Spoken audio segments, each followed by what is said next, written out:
Sehr geehrte Damen und Herren, liebe Freunde, mein Name ist Yvonne Bauer-Sali und ich begrüße Sie und euch ganz herzlich im Namen des Palästina-Komitees. Die heutige Veranstaltung der Palästina-Tage steht unter dem Titel Remembering the Past, Imagining the Future. Der Abend soll aufzeigen, wie ein dauerhafter Frieden im historischen Palästina nur erreicht werden kann, wenn man zunächst zu den Wurzeln des Unrechts zurückkehrt. Dann wollen wir aber auch Perspektiven für die Zukunft aufzeigen. Beide Referenten sind bedeutende Akteure in diesem Prozess. Und ich möchte Ihnen die beiden vorstellen. Ich beginne zu meiner Rechten mit Mohammed Jaradat. Er wuchs in einem Dorf in der Nähe von Hebron auf, studierte an der Universität Bethlehem Soziale Arbeit und erwarb einen Master an der Al-Quds-Universität in Politikwissenschaften mit der Spezialisierung in Außenpolitik. Er war in der Studentenbewegung aktiv und engagierte sich in verschiedenen Komitees für den Aufbau einer palästinensischen Zivilgesellschaft, um die Infrastruktur für einen progressiven Staat im Mandatsgebiet Palästina vorzubereiten. Er war in der Medienarbeit sehr aktiv und arbeitete für den Wiederaufbau des alternativen Informationszentrums. Seine politischen Aktivitäten führten zu mehreren Inhaftierungen. Insgesamt verbrachte er 6 Jahre in israelischen Gefängnissen. Während der Madrider Gespräche 91-92 fungierte er als Berater für die palästinensische Delegation. Dabei wurde die Flüchtlingsfrage völlig ausgeklammert. 1988 gründete Mohammed zusammen mit seiner Frau Ingrid Jaradat BADIL, zu Deutsch Alternative, eine Nichtregierungsorganisation, die sich für die Rechte der Flüchtlinge in der Diaspora und der Binnenflüchtlinge einsetzt. Die Organisation hat bei den Vereinten Nationen einen Beraterstatus inne. Er war dort bis 2010 tätig. Manche von Ihnen erinnern sich vielleicht, Ingrid Jaradat hat im Sommer in der Initiativgruppe gesprochen. Im Jahr 2005 war er beteiligt an der Gründung der BDS Bewegung, die sich am südafrikanischen Widerstand gegen die Apartheid orientiert und zu einem internationalen Boykott Israels aufruft, sowie ausländische Investitionen zurückzuziehen und Sanktionen, bis Israel das internationale Recht einhält. Sein heutiger Vortrag ist eine Analyse des israelischen Apartheid-Systems in all seinen repressiven und inhumanen Aspekten, wie Zerstörung von Häusern, Infrastruktur, kulturellem Erbe, Enteignungen, Vertreibungen, Zwangsräumungen sowie Raub von natürlichen Ressourcen. Herzlich willkommen, Mohammed Jaradat.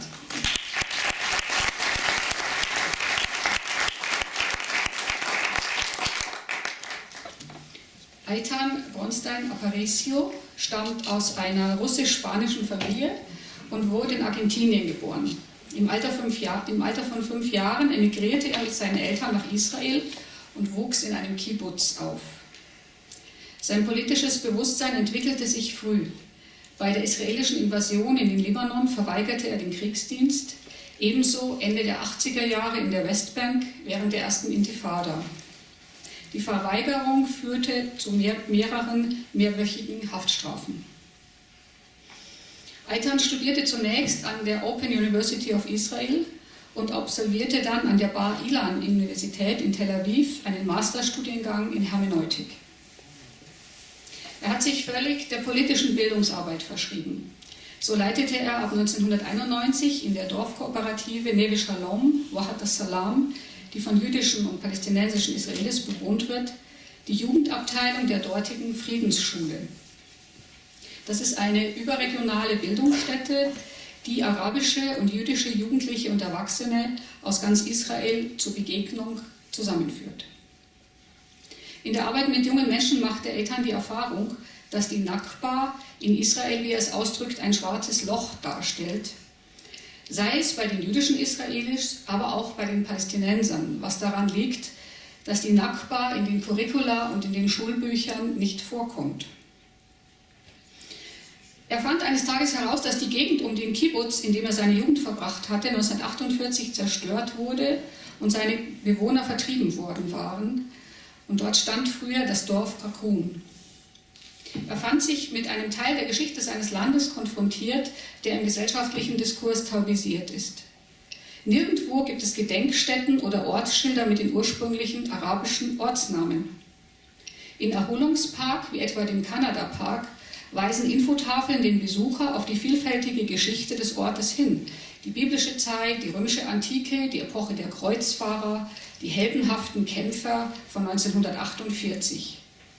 Einzig und allein die palästinensische Präsenz existiert nicht.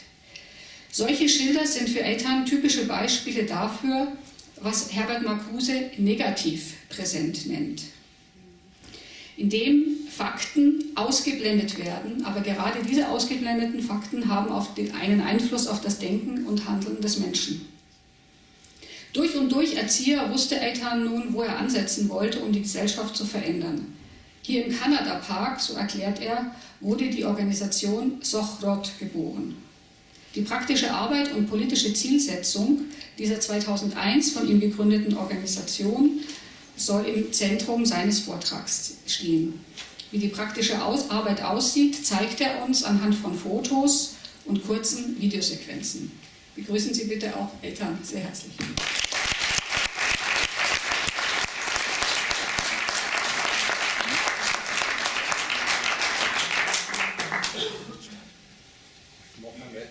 Sagen, wo der Kanada-Park ist, der eben erwähnt wird. Das wird gleich im Vortrag schon vorkommen. Ja, schönen guten Abend, mein Name ist Mohammed Saleh vom Palästina-Komitee. Ich heiße alle auch herzlich willkommen. Ich habe jetzt ganz schnell eine organisatorische Frage. Unsere Referenten werden auf Englisch sprechen. Sie werden aber auch teilweise Slides zeigen und kurze Filme zeigen. Allerdings sind da bereits deutsche Untertitel eingearbeitet. Die Frage ist, damit wir möglichst viel von Ihnen haben, ob das dann ginge, dass wir dann, während Sie präsentieren, jetzt keine Übersetzung machen, weil ja vieles auch schon projiziert wird auf Deutsch. Und dafür aber bei der Frage- und Antwort-Session hinterher ausführlich natürlich alles übersetzen. Oder ist es nötig, dass wir eigentlich alles übersetzen, was Sie jetzt sagen und was jetzt ein bisschen auf unsere Zeit gehen würde? Es kommt aufs Englisch drauf an. Sehr kompliziertes oder ein... Ja, beide sind keine Native English Speaker und deswegen, das ist immer ein gutes Zeichen, Sie werden ein einfaches, verständliches Englisch sprechen.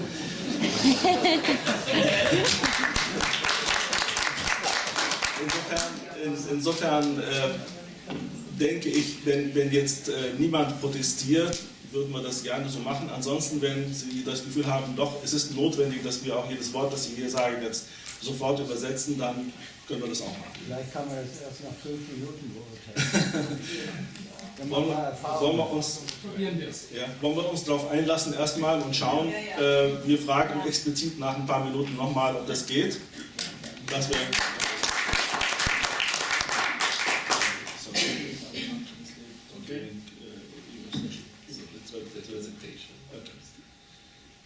So.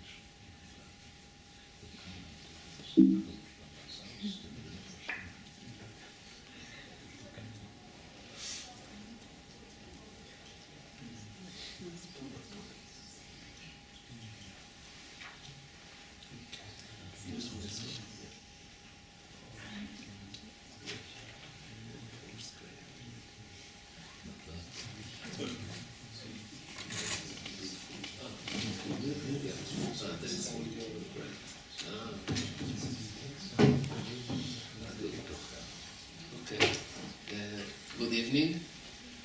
Thank you for coming. First, I want to thank Mohammed and Yvonne for the invitation and the organization of this event. I want to tell you that I'm especially excited to be here with Mohammed. That was not that obvious that we will be able to make it. I mean, for me it was quite obvious in the beginning that I can come freely, but for him it's not at all. And only a few days ago, in fact, we were informed that somehow now it's open for him and he can come and join, and I'm very happy to present here again, or to present again with Muhammad like we did several times before. And so we really like kind of friends, partners on these issues, and support each other. So for me it's a special also opportunity because of that, and not only by presenting the work.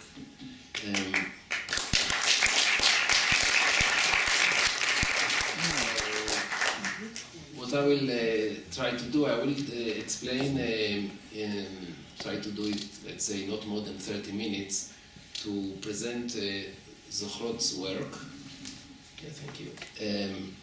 And by this presentation that we prepared, and that Yvonne helped me to make it in German, it's not my translation. I hope it's okay and it will be all understood, because it was quite a project to work together on that. But I think it will help you understanding better what we try to bring here. So, as Yvonne mentioned, we start working at Zochrot. I started this organization in 2001, and back then the issue of the Nakba was very, very, very little even mentioned in Israel. I would say in the level of the civil society, it was completely absent. There were already the books of Benny Morris. I'm sure people here know about it. The book of Benny Morris is being published some years before, but it was more in the academic level and very intellectual level, and this. But in the level of the civil society, the Nakba was not there at all.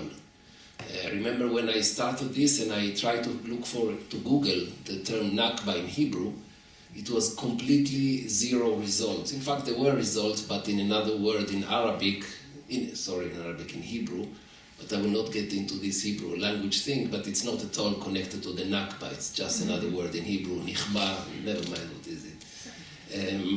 Anyway, now when you do Nakba in Hebrew, you Google it, you find thousands and thousands of results. And this is after the big changes that when we went through in really changing the discourse, at least to bring the issue of the Nakba, the term, into the discourse in Israel. I think it's not only because of our work, mainly we have a big role in it, but of course it's not only us, it's also Palestinians, and mainly Palestinians are active within 48 borders, where they commemorate the Nakba every year in the Israeli Independence Day, and since we, as Zochrot exists, we joined them, so we did a lot of activities around this, also in center of Tel Aviv.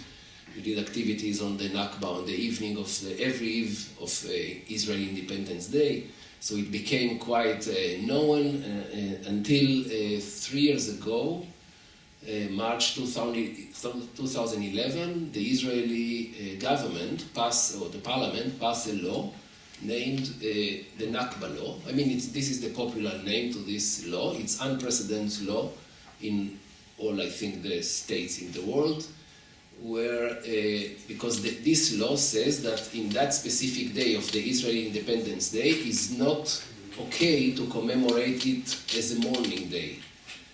So, I know that it doesn't have any other case like this in the world, that, like, say, for example, a parallel, just to understand this situation, let's say that in 4th of July in the US, the Native Americans, they commemorate it, of course, not as a big celebration, but as a big loss for them, and the parliament in the US would pass a law that said that they are not allowed to do it, or it's not okay that they would do it. In Israel, the law doesn't say at the end that it's not allowed, but it's not okay, and the implications are very small now, so they cannot apply this law really to force it, but this law tried to create this atmosphere of fear around it and to prevent any commemoration or any dealing with the Nakba in Israel.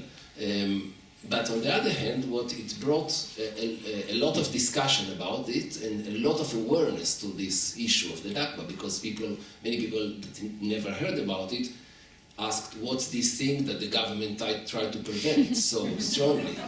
And it raised a lot of attention, and many people use the term Nakba even in very different contexts, sometimes in funny other things, anyway, other completely different issues. Still today, I think most of Israelis would not know exactly what the meaning of the Nakba is. I think most of Israelis think that Israelis know that Nakba means catastrophe, but I think most of Israelis would say that it means the catastrophe refers to the day of the establishment of Israel. So what we celebrate as the Independence Day, the Israelis, the Palestinians see it as a Nakba day. So it's only a word for this day, because this is around this Independence Day of Israel, this is where we hear the most about this issue. And most of the people in Israel don't know that the Nakba, or the catastrophe itself, refers to the mass displacements of the Palestinians in 1948 and the destruction of most of the localities of the Palestinians. I want just to say one word about the Nakba itself in terms of one thing general.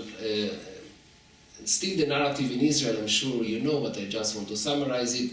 The narrative in Israel that every child here from the moment he can understand the language, that in 1948 the Arabs, all the Arabs, it's one thing that all the Arabs, including the Palestinians of course, didn't want us here or there in our homeland, Eretz Israel, and they tried to throw us from there in a war, and they started the war, and then they lost the war, and they are responsible for everything, and we just defended ourselves, and so we don't have any responsibility for their what happened to the Palestinians. This is briefly. I promise to ask whether everything is okay. Nochmal die Frage. Means that it's fine? Okay. Now, so this is the in short, of course, the narrative that every Israeli knows since he's a child. But in fact, what we know today, and what we don't study in Israel, is that the Nakba has two main root causes, I would say. One, the Nakba is a result of mass displacement operations by armed units against civilians. In most of the cases, in 90, I don't know, I didn't check exactly, but for sure more than 90% of the cases of the expulsions or the displacements of Palestinians in 1948, we are talking about civil population that were expelled or run out of fear of being attacked or in different ways by armed, well-trained and equipped units, Zionist units, that organized themselves since the early 30s already to this day, or that will come to create the Jewish state by this in this way. I'm not suggesting that it was determined since the 30s that they planned exactly how they will expel, but they were planning for that, and we have more and more testimonies that are showing this, that they trained for that and they have a lot of equipment and arms and so on. So this is the main, the first cause is the mass expulsion by civil population by armed units.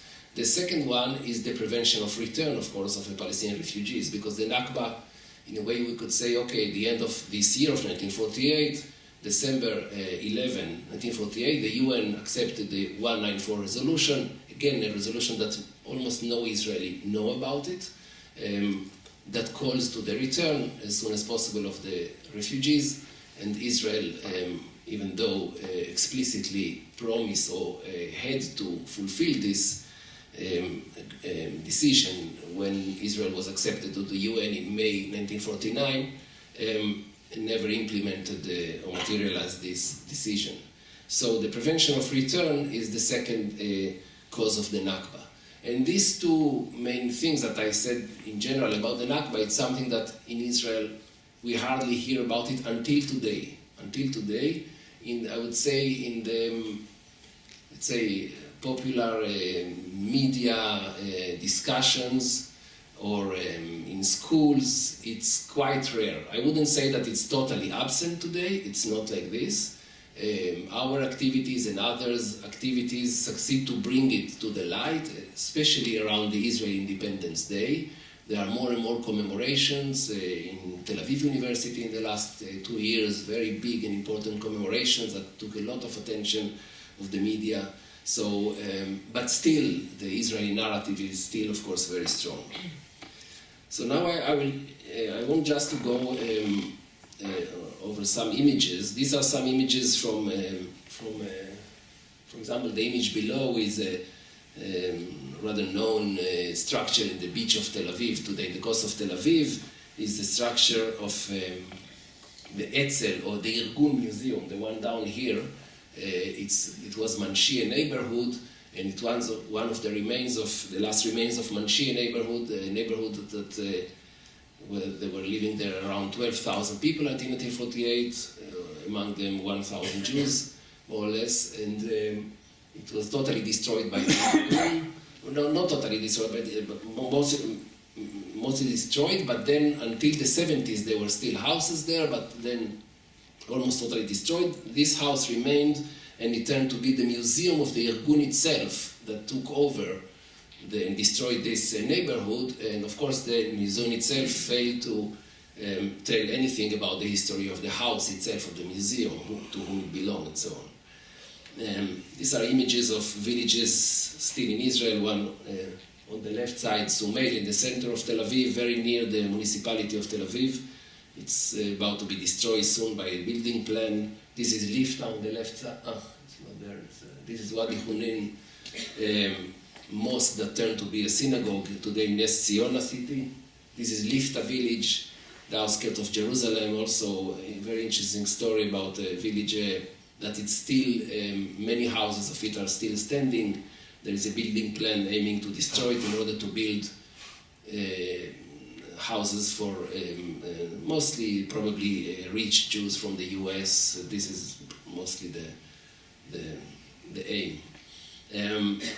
One of the activities that Zochrot is doing, the main one maybe, or the first one, is the tours. We organize tours to destroy Palestinian places from 1948.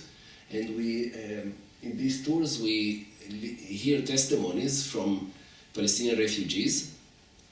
This is an image from a tour in Haifa that where we posted this sign, as we do in all the tours. We posted the sign with the name of the Palestinian of the time that Haifa was an Arabic city, or also Arabic city, and this is the name of the street that we post the name that was until 1948. We write it in Hebrew and Arabic. We do it in all the tours. Until today, we posted more than hundreds of signs. They've all been removed right away after we post them. We collect testimonies from Palestinian refugees. These are two testimonies from Palestinian women, and yeah, maybe it's about time that I show you a short video that you know, the things that I said. So if you can find it, I want to say something about the things that I said before about the Nakba and let's say the story or the history about the Nakba. We learn this history, of course, from books, from researches. Yeah, this one, please. Yeah, and okay, here I can run it. Yeah. No, stop. Yeah, okay, thank you. So we learn this history from testimonies from Palestinians, and from books, from research, of course. But one very important resource, I think, especially for us as Israelis, in order to be, let's say, make it easier sometimes to believe, because for many Israelis, it's when they hear stories about atrocities and terrible things done to the Palestinians by Israelis in 1948, many Israelis tend to dismiss it, to say that it's not, cannot trust this testimony or something like that. So what we do, we collect testimonies from fighters in 1948, Palmach fighter. Palmach was the main armed unit of the Haganah that turned later to be the Israeli Defense Forces. So these Palmach units that consist up to only 4,000 soldiers, more or less, they were the main forces that in fact expelled most of the Palestinians from their homes and lands in 1948. And we collect these testimonies and we publish them in different ways. Soon, in 10th of December, the Human Rights Day coming now in 1 month and a half, there will be the first event in Beersheba city, in the south of Israel. We call it a Truth Committee to inquire the responsibility of the Israeli society on the events of 1948, where we try to bring together fighters or descendants of fighters from 1948, Jewish ones, and Palestinian refugees or Palestinian displaced persons or testimonies that will give testimony, all of them, on the events in the south in 1948, of what happened there in 1948. So what I have here is, I will show you a very short part of testimony of this person named Amnon Neumann. Amnon Neumann, he fought in the south in 1948, and he tells some, okay, I don't hear.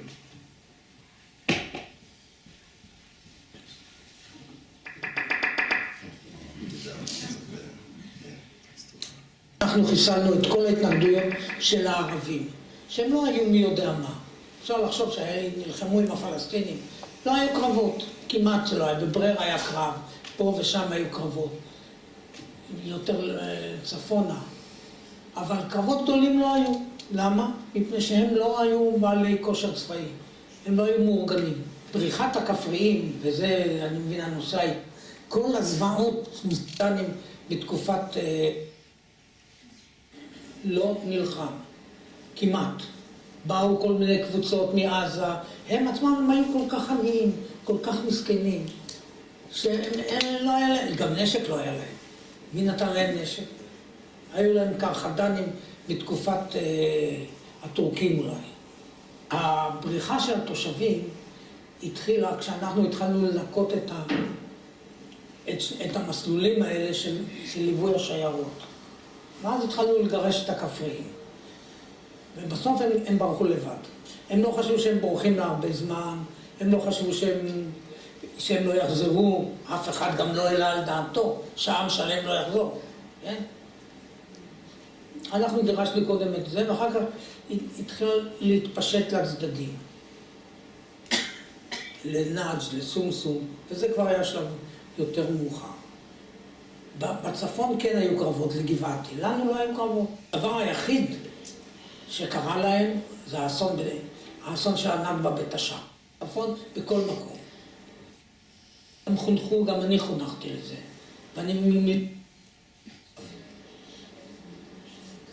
אני יודע שאני חייתי עם הערבים, אני יודע שהיא לא הייתה ריקה. אני בתקופה ההיא לא ראיתי בזה שום דבר רע. כמו שכולם חונכו, גם אני חונכתי לזה. ואני מיליתי את זה בנאמנות, ואם אמרו לי לעשות דברים שאני לא רוצה להזכיר אותם, עשיתי אותם בלי לפקפק בכלל. בלי לחשוב פעמיים. עכשיו לא עכשיו, כבר 50-60 שנה שאני אוכל את עצמי. אבל מה שנעשה, נעשה. זה נעשה בפקודה. ולזה אני לא אכנס, זה לא דברים שאני... אתה תחזור לספר בפירוט על מה שהיה בכפרים, או אפשר לשאול אותך על זה עכשיו? לא, אין לי מה לספר מה היה בכפרים, לא היה שם כלום. אני אגיד לך, לא מה שהיה מבחינת מה שמצאתם. אני חושב בעיקר החשיבות של המפגש הזה, זה בדיוק שתספר בפרטים את מה שאתה ראית והשתתפת. אז למשל בבריאה, שהזכרת מה שהיה בבריאה. היה קרב, והייתה שחיטה. אז אתה יכול להגיד קצת מה... לא, אני לא רוצה להיכנס לדברים האלה, עזוב אותי. זה לא דברים שנכנסים אליהם. למה? מפני שאני עשיתי את זה. סיבה? אבל אז אני לא באתי לספר על הקרבות כאן. Okay, so just if you miss it, I just want to emphasize that he didn't want to tell in details, but he mentioned a massacre that is quite known, or is known, massacre that took place in Brir village. And I asked him to tell about it, he didn't want to tell, but of course, he told that he doesn't want to speak about it, because he did it. And I think this is really the main importance here, because it's not about the facts. We knew about it. I mean, people who read know about this massacre, read testimonies. The thing is not about so much new information. Sometimes they bring some new information, but the thing is that the fact that they say, this is the first ever testimony, he did it at Zochrot in 2008, if I'm not wrong. It's the first ever testimony of a fighter about the Nakba, which is public and filmed, and he knew, of course, that it would be filmed, and he was happy about it. He, really is a kind of activist at Zochrot in a way, he became. And the fact that he came forward and said it openly, and he say, I did it. I think this have a great importance and great potential. I hope, I think if every Israeli would see it, maybe it has a chance to change some minds. The fact is that this video has more than double of the number of the viewers than all the other videos of Zochrot. And by the way, you can watch it, the full version, because I don't want to take too much time, but you can see the all 13 minutes of this summarizing video of this evening that took place at Zochrot. It was like more than 1 hour. So, I go back to the presentation, please.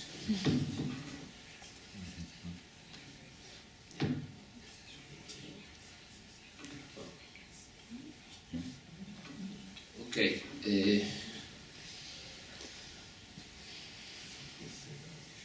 What we see, I know that Yvonne mentioned that one of the main thing I started Zochrot, in fact, at Canada Park, a place named Canada Park. It's the area of Latrun, and it's a place that the JNF, the Kakal, planted a very big and beautiful park on the ruins of 2 villages out of 3 villages that were destroyed, expelled, destroyed in 1967 war, not 48, 67.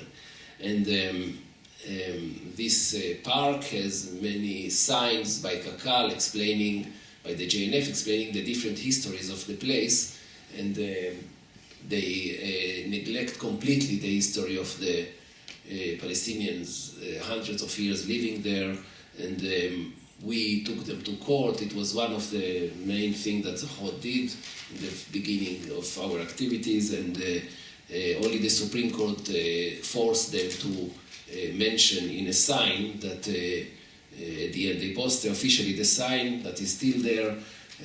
After a few weeks that it was there, someone painted in black only the sentences that mention those villages, because it was, of course, in the media and so on.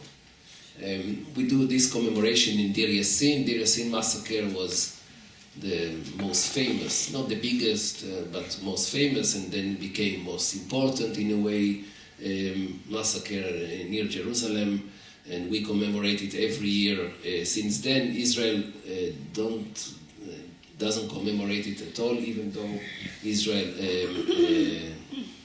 acknowledged, of course, acknowledged, and not only acknowledged, Ben-Gurion back then in 1948 even apologized in front of the king in Jordan.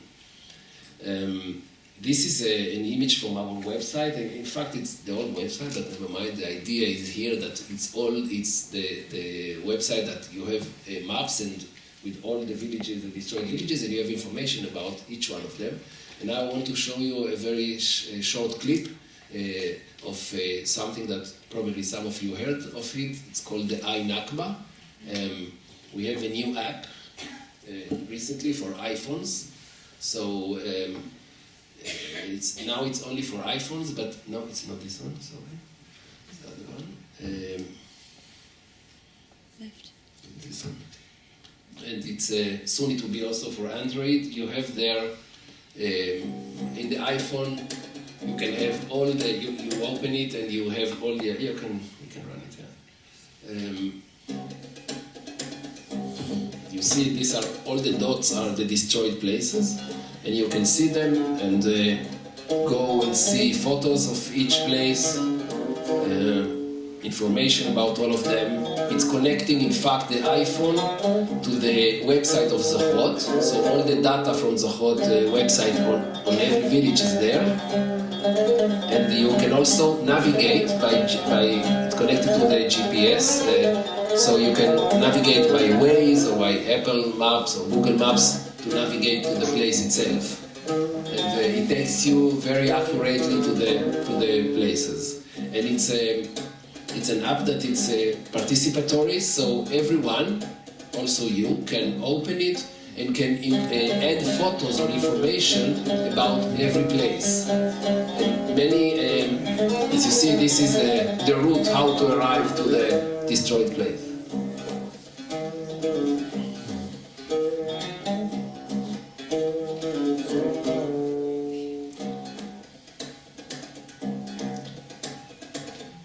So the idea is that everyone can add information, and many refugees from different places, also refugee camps in Syria and Lebanon already added information to this app.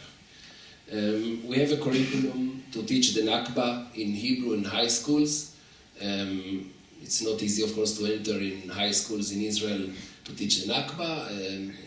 It was a kind of a joke, not a very good one, but in fact it's not possible to enter in schools with this curriculum and say, okay, today we are going to teach the Nakba from the study guide by Zochrot. It's not possible at all, or it would be quite risky. So what we do, we train teachers to use this guide or to include this material that we produced in order to use it in their classes.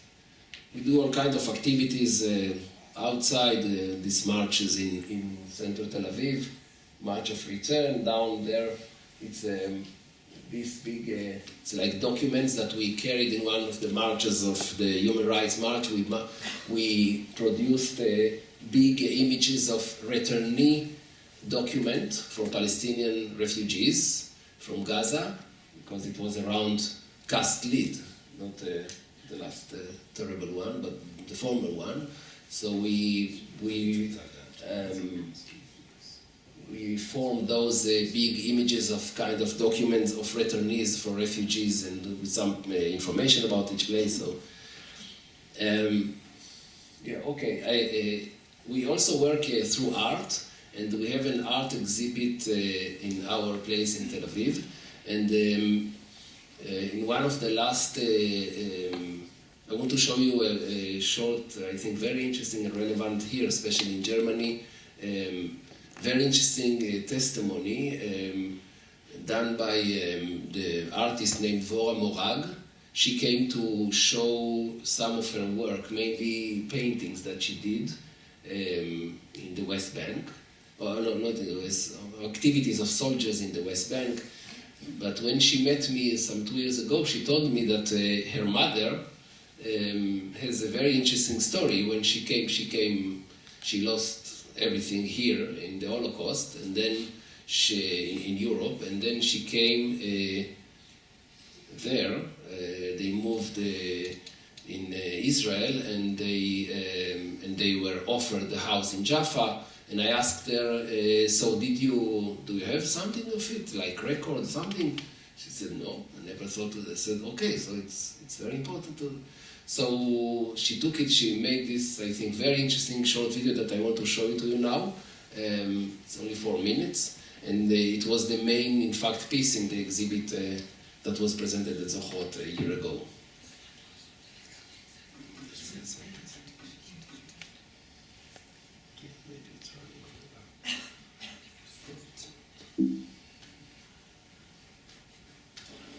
היינו ערומות, גילחו אותנו. אנחנו כבר לא בחנו, לא ידענו מה זה ג'אזיטר. אנחנו ניסינו אותה. את לא ידעת לאן שאת הולכת. אז הם היו אומרים לנו, אתם רואים, שם יש רובה כזאת, ויוצא עשן. זה אתם מחכים בשביל להיכנס לשם.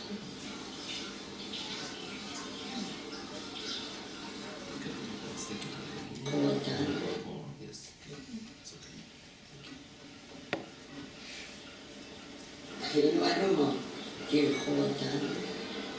אנחנו כבר לא בחנו, לא ידענו מה זה קרמטוריום. אנחנו ניסינו אותה. את לא ידעת לאן שאת הולכת. אז הם היו אומרים לנו, אתם רואים, שם יש רובה כזאת, ויוצא עשן. זה אתם מחכים בשביל להיכנס לשם.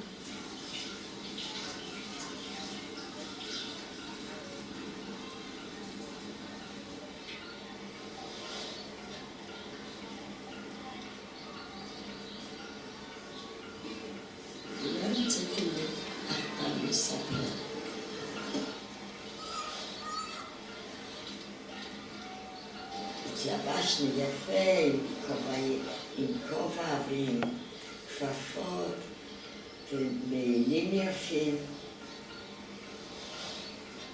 מחיפה, ירדנו והביאו אותנו לפרדס-כץ. בפרדס-כץ זאת הייתה מעברה גדולה והיו אוהלים והיה חורף בשנת 49, היה גשמים איומים והיה קר. היינו רטובים עם כל הבגדים ובכינו. ואז החלטתי שאני לא נשארת פה. מהסוכנות הבטיחו לנו שנתנו לנו דירה. אז הלכנו לסוכנות ונתנו לנו מפתח. אנחנו באים ליפו, וזה לא היה רחוק מהנמל,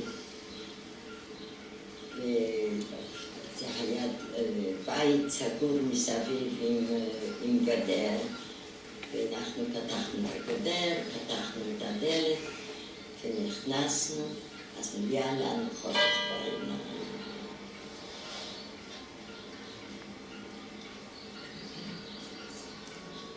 הבית היה יפה, אבל אנחנו אפילו לבית לא נכנסנו, מפני שבחצר עמד שולחן עגול עם צלחות. וברגע שאנחנו ראינו את זה, וראינו שיש שם מרתף, גם היה לנו פחד. וחוץ מהפחד אנחנו לא יכולנו לראות, זה כאב לנו, איך אנשים, זה הזכיר לנו, איך שאנחנו היינו צריכים לעזוב את הבית ולהשאיר את הכל. כשהגרמנים נכנסו, זרקו אותנו לגטו. וזה בדיוק היה אותה מצב, וזה לא היה בכוחנו להישאר. לא רציתם לעשות אותו דבר מה שהגרמנים עושים. הלכנו, החזרנו את המפתח ונשארנו בנחלה.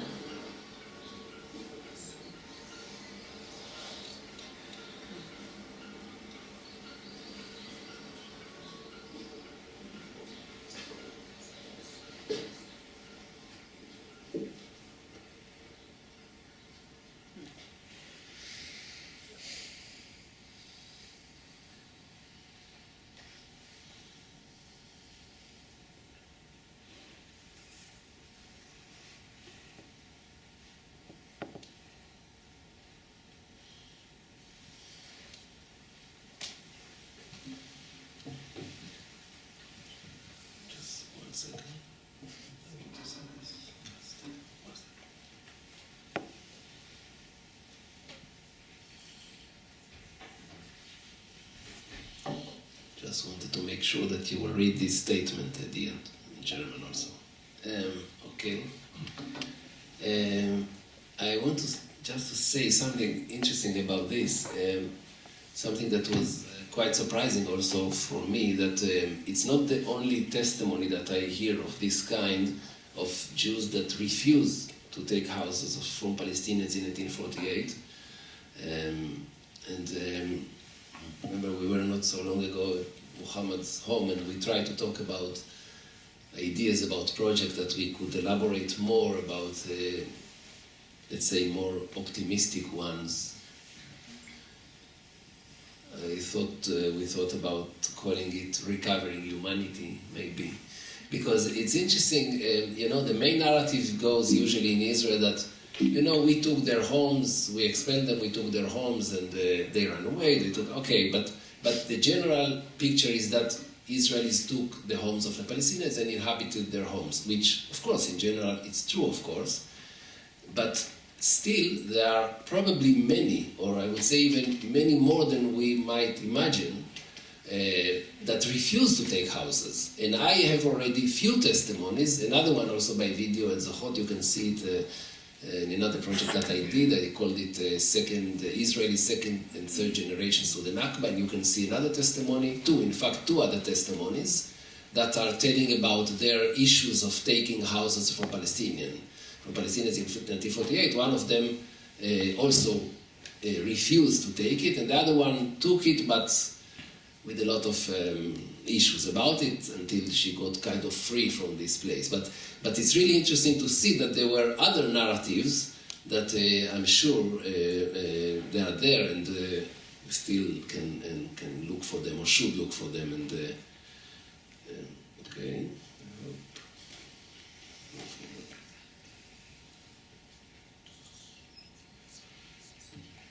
It doesn't work.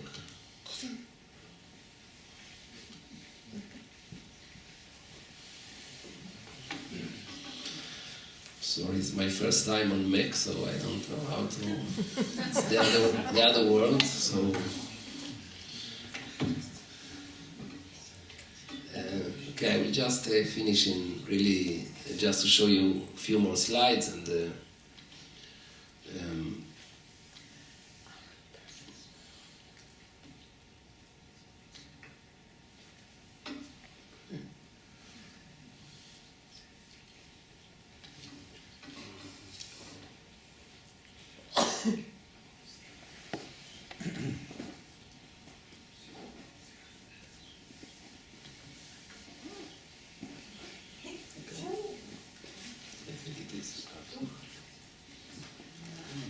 Yeah, no, it is. It's okay.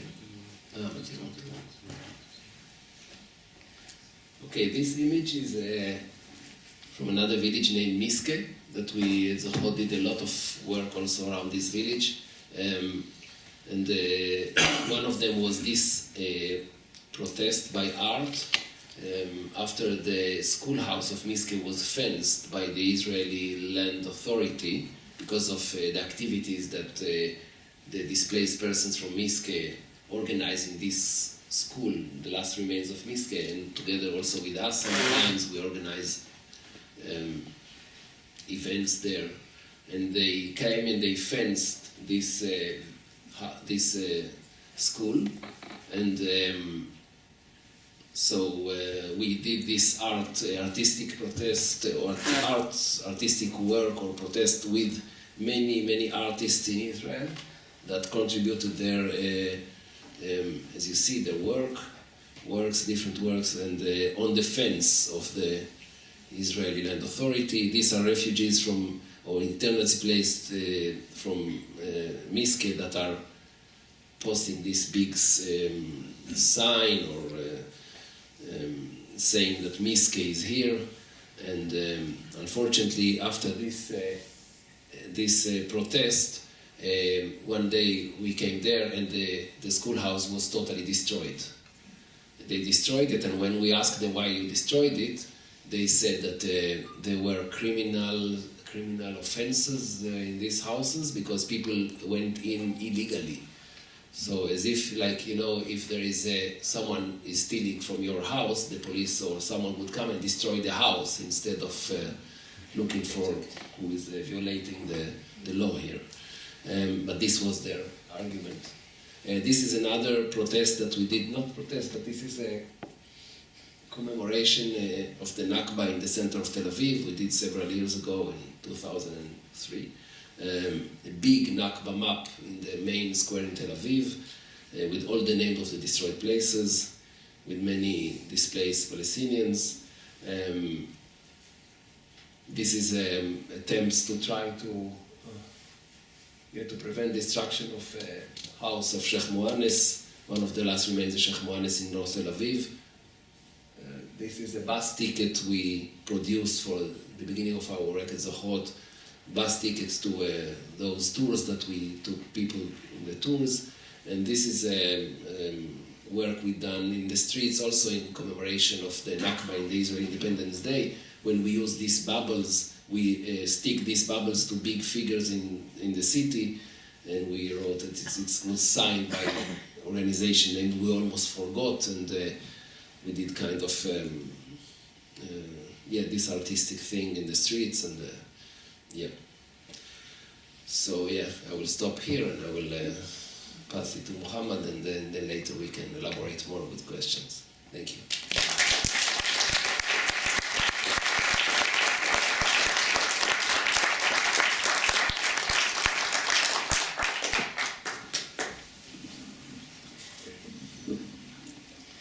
Good evening, and again thanks for the organizers. I'm glad to be here for many reasons, as well to know Muhammad and Yvonne, who has been working a long time without seeing physically who are they. Second, also Eitan, and the third, I haven't seen my son for like 15 months, so I got the chance to see him in Vienna. So many reasons to be happy.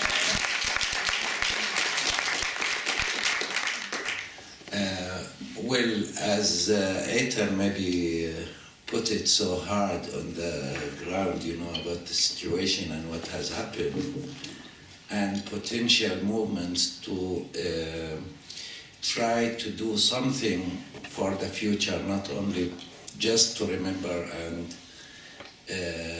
crying for what happened. Of course, it's always deeply hurting what happened. It's always should be remembered in order not to do it again. So I will not take long. I prefer to have a question and answer, as Mr. Muhammad has said. But looking to the situation right now and what's going on at the ground right now and what's presented to the Palestinians, I think it looks a bit ridiculous, and excuse me for using some terms which is maybe not polite to use, in such or with such dignitary people and respected people, but it's an absolute ridiculous situation that we are in it right now.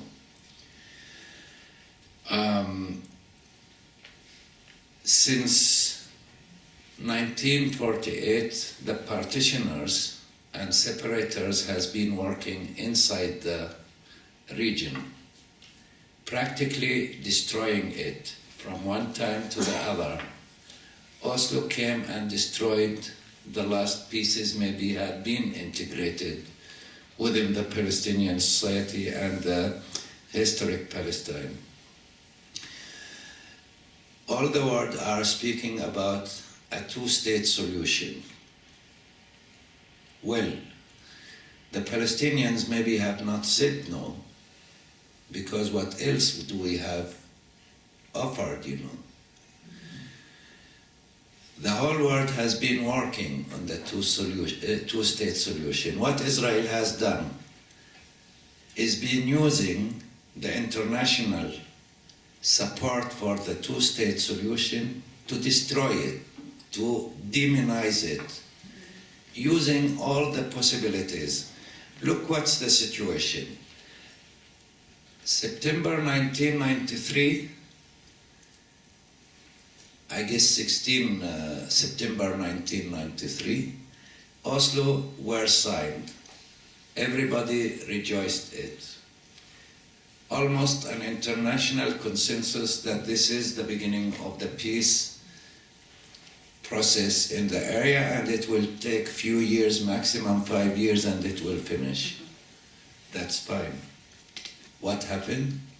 Israel immediately used this opportunity to seize more and more and oppress the Palestinians more and more.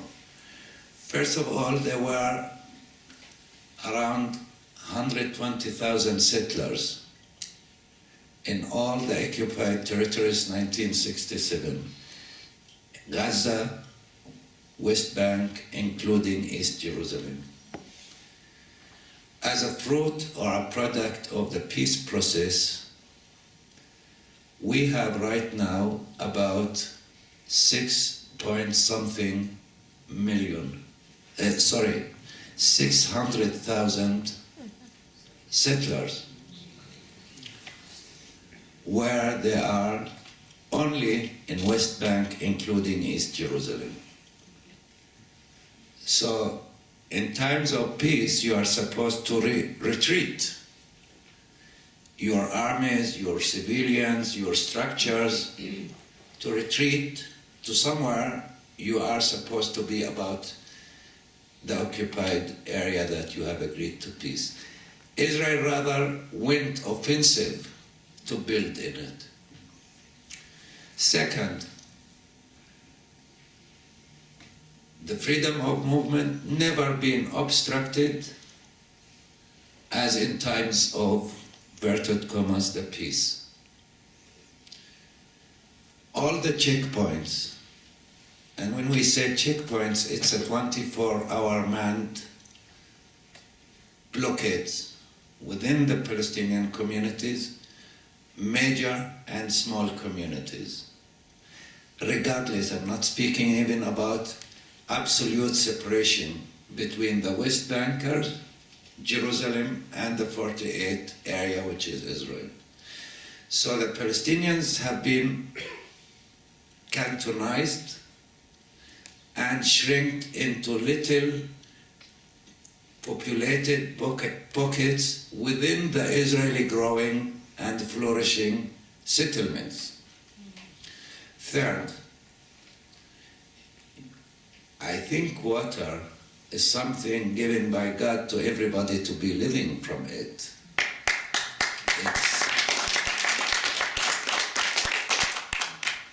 It's not something, a privilege to be given to the human being. Quickly saying that every Palestinian uses 1/10 of a settler. And it's not only for drinking water or household. We are using 1/10, which is supposed to be only for household, for agriculture and industry and everything. Even the Palestinian sewage system is not allowed to be refined and used for agriculture. It's channeled to Israel. We pay for it. They use it in their national career for their agriculture. You want we go more for the product of the peace or our great results of the peace? So if you look for this situation and this map, you realize what happened in Gaza the last 6 years. Gaza has been practically destroyed. Whoever been in Gaza before 1993 and goes right now will be absolutely shocked. When we used to enter Gaza, it was a beautiful area. The smell of citrus meets you immediately. The beautiful beach and the sand was amazing. The rich aristocrat Palestinian families living there and the business were there. Now you go to Gaza, it's a huge rubble. It is the most highest density, populated density in the world. 6,000 people living on per square kilometer. Why? And how these people are supposed to live while they are into cage. It's an open prison, but with the difference that usually the wardens or the prison authority takes care of its own prisoners. There we are supposed to be prisoners, but feeding ourselves, working, and not only this, subsidizing our occupation. Now, I want to go for a two-state solution. That's not my worry. But who will remove the settlers and the settlements? I want to go for a two-state solution. But are the refugees going to enjoy their right and to choose whether they want to return to their homes and properties, whether they want to stay in their host community, or whether they want to choose a third option, to go for another country? For example, the Palestinians in Lebanon are not welcomed. And it's normal, it's understood by us Palestinians, you know. Lebanon has so many troubles that cannot have more other troubles to have it into it. So maybe they have to choose another country. So people will be given their choice to choose one of the three major options. Until now, nothing clear. So, and it's sometimes, you know, sarcastic when the Israelis are speaking about a Jewish state, and especially that Palestinians should recognize Israel as a Jewish state. I don't know, when my child was born, I gave his name. Together with my wife, we had a discussion, it was nice. We chosen his name. His name is Nadim. So we chosen 2 letters from each one name. My wife is called Ingrid, so it was our own choice, you know.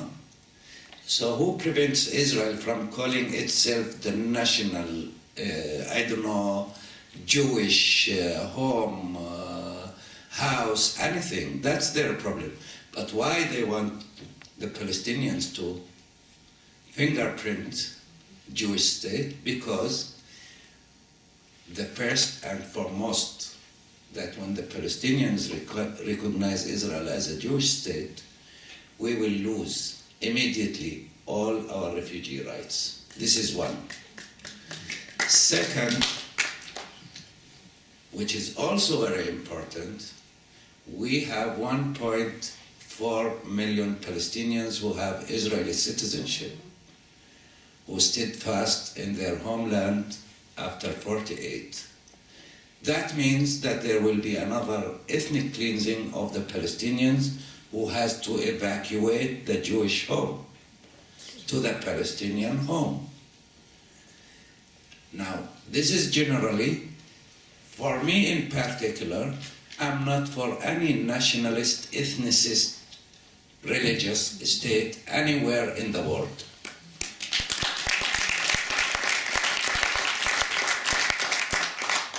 And who accept or support a religious state or a state to be based on religion, that should be condemned, not supported. We should have states based on citizenry rights, civil rights. Religions are very much respected and to be always respected and not fought. religion is a matter between the individual and her God. So for us, I think it will be a crime by any Palestinian leader and criminal and betrayal to recognize Israel as a Jewish state.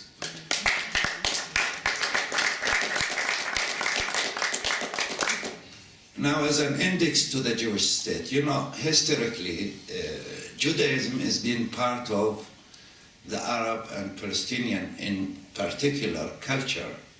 So Judaism, for me, is part of my culture. I have no problem with it. As well, Christianity and Islam, these are the basis, not only for Palestinians, but all the Orient or the Arab world. So we've never been against Judaism. Judaism history is not in the coastal area of Palestine. It's not in Haifa, it's not in Akko, it's not in Jaffa. It's basically in Judea and Samaria, no? In West Bank.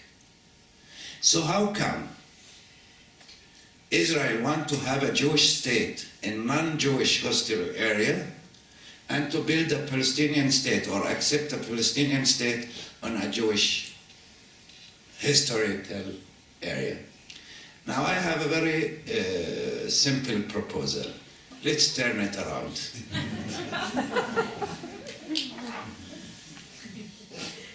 Is it logical to turn it around? Then we will have our refugees going back to their properties and...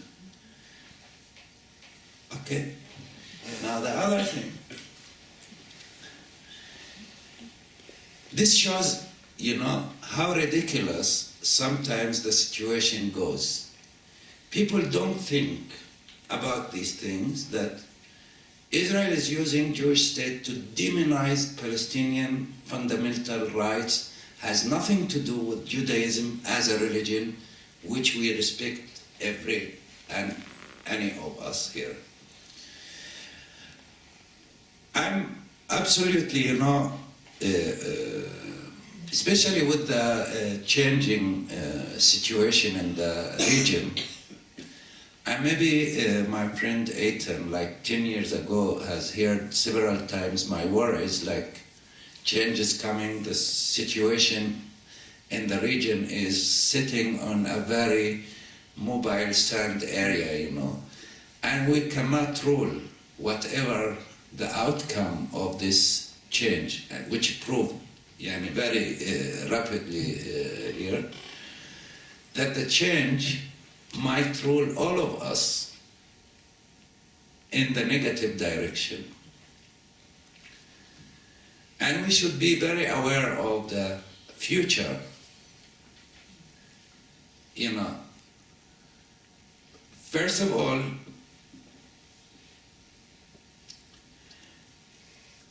when we are thinking about a solution, we should always think about people's rights. Equal. We should not think about a Muslim, a Christian, a Jew, a Druze, or a Buddhist. We should immediately omit and clean out ethnicities, religions, not in the negative, but for the positive, each one as an individual, and think what's good for the people. And here, I would always think, and I believe that the world should unite more than separate. And Palestine, Israel has one solution, viable, possible, is to have a one secular democratic state where it should carry all these loads of emotions and rights. Nobody will ever tell me as a Hebronite, I'm neither refugee nor a displaced. But nobody, never ever will tell me Haifa is not part of my civilization and my identity. It will remain. My child born 21 years ago But while walking with him recently, I was surprised, by what he was saying. He also considered Jaffa as part of his culture, as part of his identity. So you cannot tell the Palestinians from now on, you forgot, you clean your memory. We are not computers to erase it, and think that Jaffa is Israel. As well, Abraham Mosque, it's the home of Sarah, Abraham, and everybody who have been the fathers of all of us. We will not say Jews have no right to worship the place. They have the right. That will always make it easy for everybody. When we build a solution based on people's rights, we will look for the civil law and civil rights, that we are equal, and maybe we have different cultures, and usually multicultural societies and multi-ethnic societies are much more productive than only one culture and one ethnicity. So for me, as a Palestinian, and since I have been 14 years, I've been working for my home and for the people. I never felt that I'm working only for the Palestinians. I always thought that I'm working also for the poor Jewish Israelis who are hostages of their own government. And the other issue I wanted to raise, which is the issue of boycott, divest, sanction Israel. They are connected a bit together with the beginning. When in 2004, the International Court of Justice has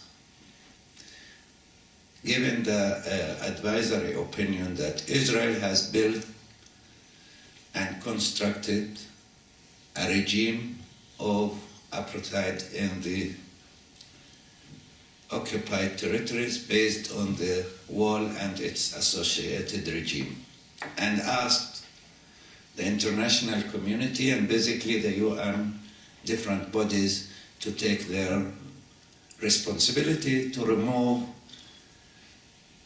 the effects and the wall from where it has been done.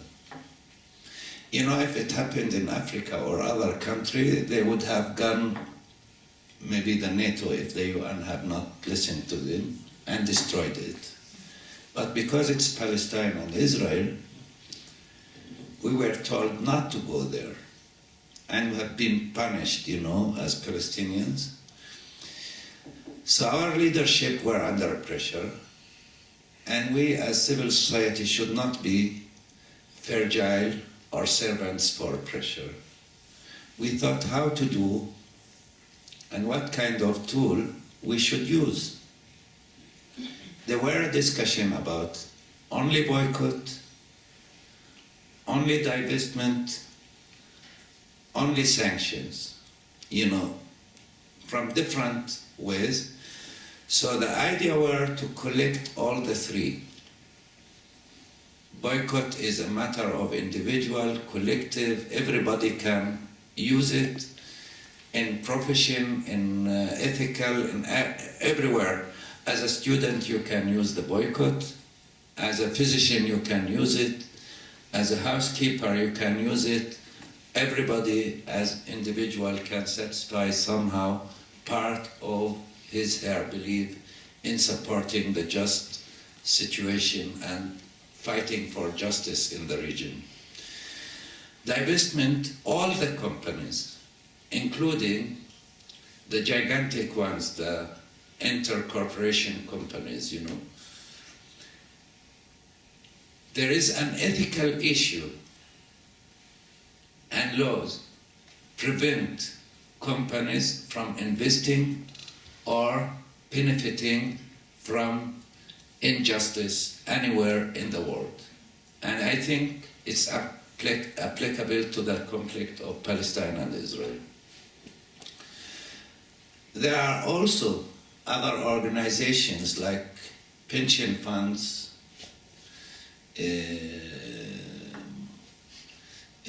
charities who invest in companies. They also have the right to divest from these companies and pressure them not to benefit the occupation. The third issue is sanction. It's a matter of official state-to-state issue where we have to build different pressures. Now, I think people always ask for a tool what to do. You know, we can speak about the injustices and suffering of the people from now until the next year, because it's a long period of being under pressure, more than 100 years almost. But usually what to do?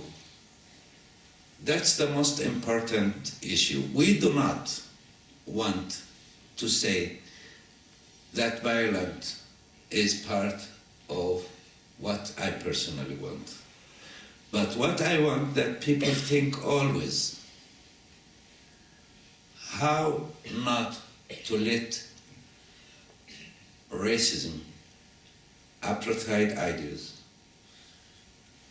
aggressivities to infiltrate to themselves and their communities and their families. So the BDS issue is a very much good tool in the hands of the people to work with it. Whoever think or she think that they can't do, they will be able to do. It's not only a matter of consumer boycott. Academics can do their work because most of the Israeli regime, colonial regime, the construction of the regime, the legalization of the regime is done by intellectuals and professionals. And I don't think that the Lawyer Association in Israel is away from the crimes that is being done in Israel, because they are the ones who are paving the road for the government to do its work. As well, the Engineers Association, they are the main front of the Israeli colonial regime construction, the settlements. They were the ones who destroyed 569 villages, towns and communities in 48 and continued. So you can take it from all these angles, and please think always that this is what I can do, and this is good enough for the people there when they hear that you are doing anything small. You don't have to do it that makes you tired. Something done on daily basis while you are working in your kitchen or in your office, you can always think how to implement one of these parts in your daily life. Thank you very much, and I hope I have not been heavy for you.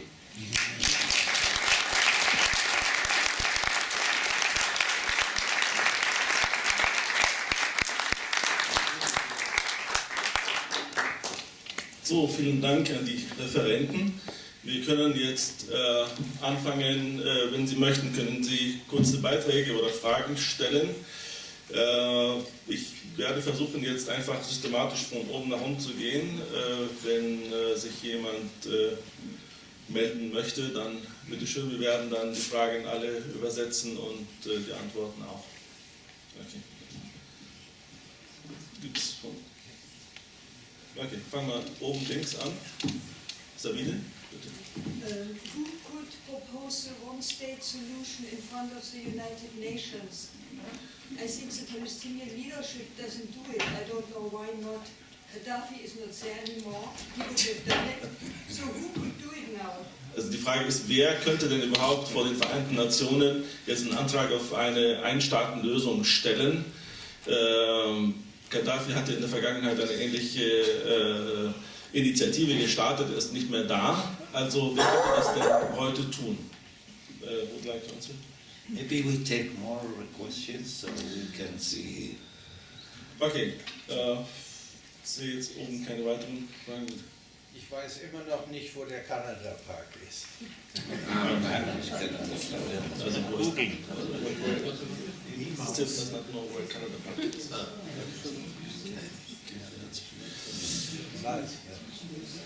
Okay, nochmal oben eine Frage.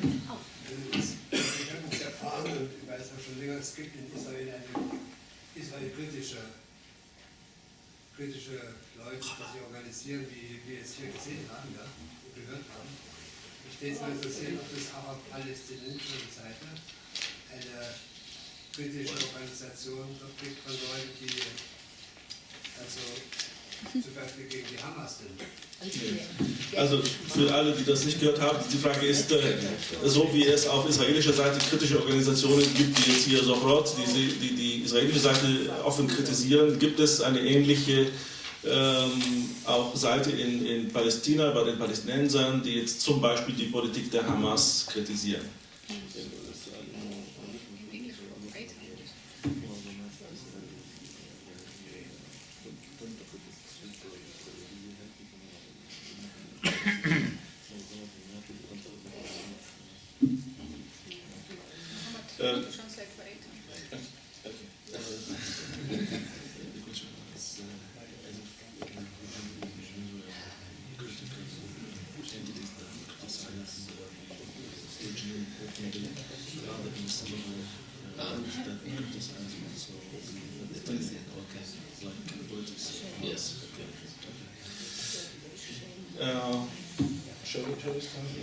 Okay, vielleicht machen wir erstmal die erste Runde, dann gehen wir nochmal einmal los.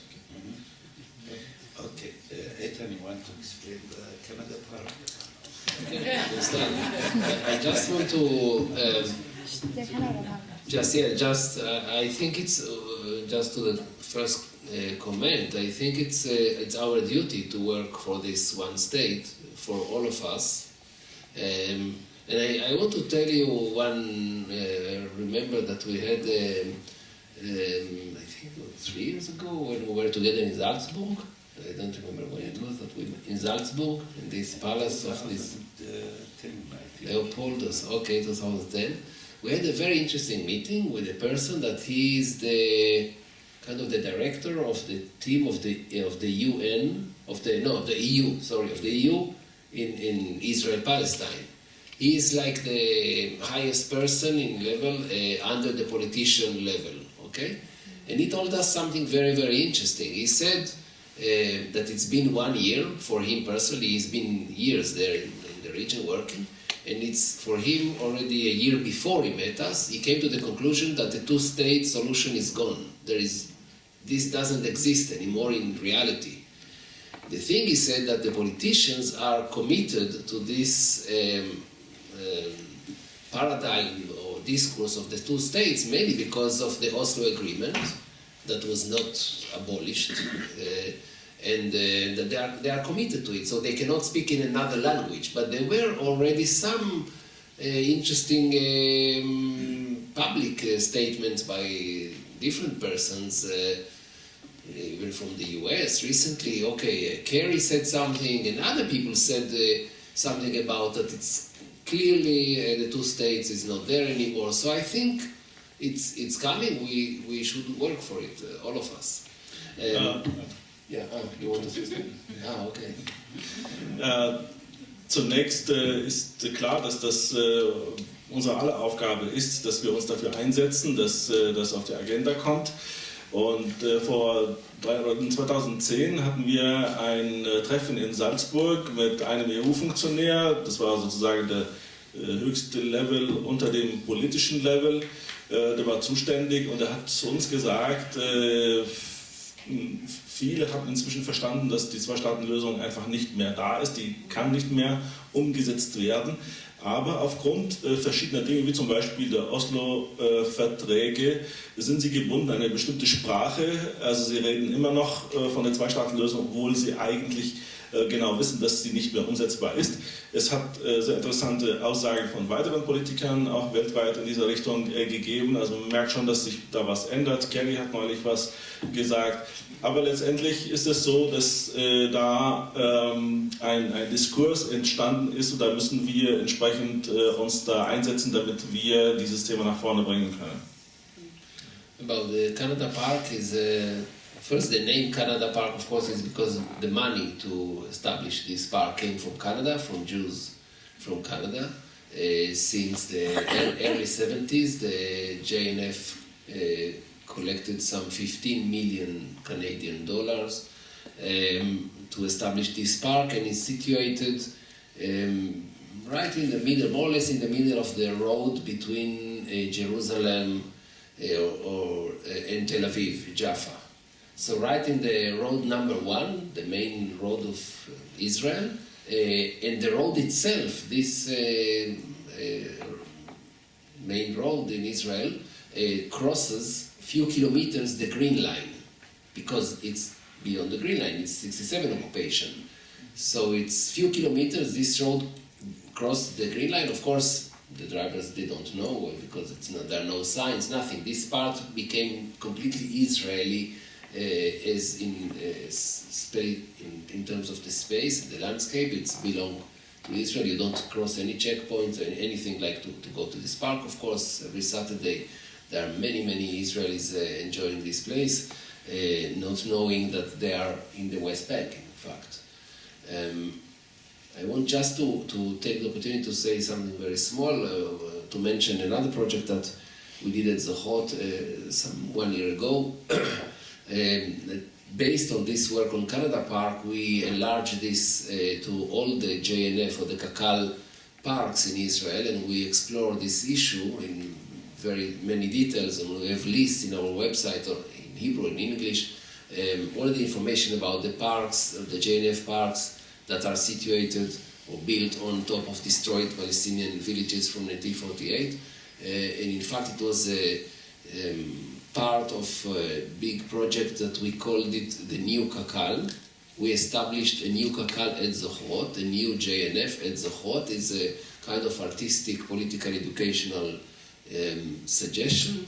And we established this new Kakal with different components, with video work and other stuff, maps and other stuff that you can see on our website if you are interested in it. Zum Canada Park, so wie der Name kommt ja daher, weil diejenigen, die Geld dafür gespendet haben, das waren reiche Juden aus Kanada. Es kamen über den JNF, also Jewish National Fund, etwa 15 Millionen US-Dollar damals, und damit wurde dieser Park dann angelegt.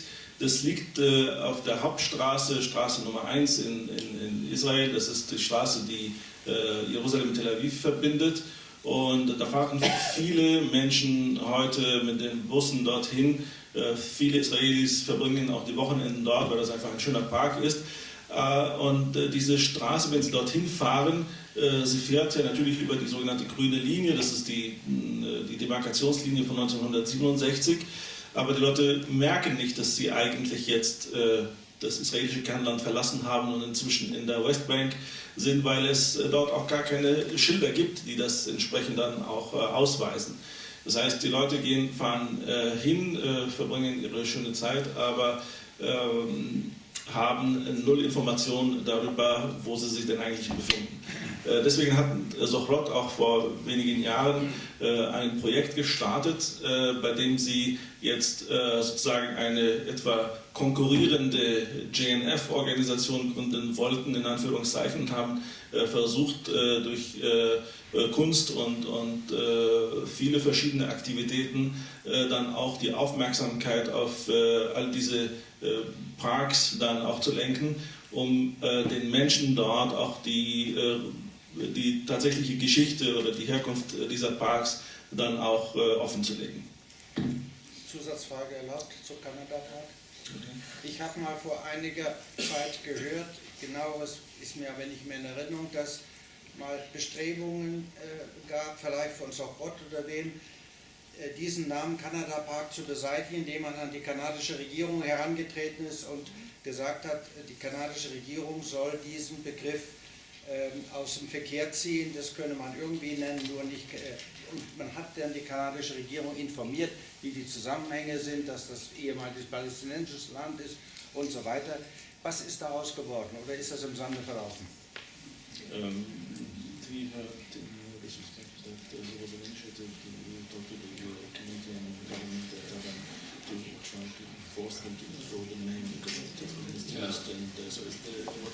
Yes, it's probably true.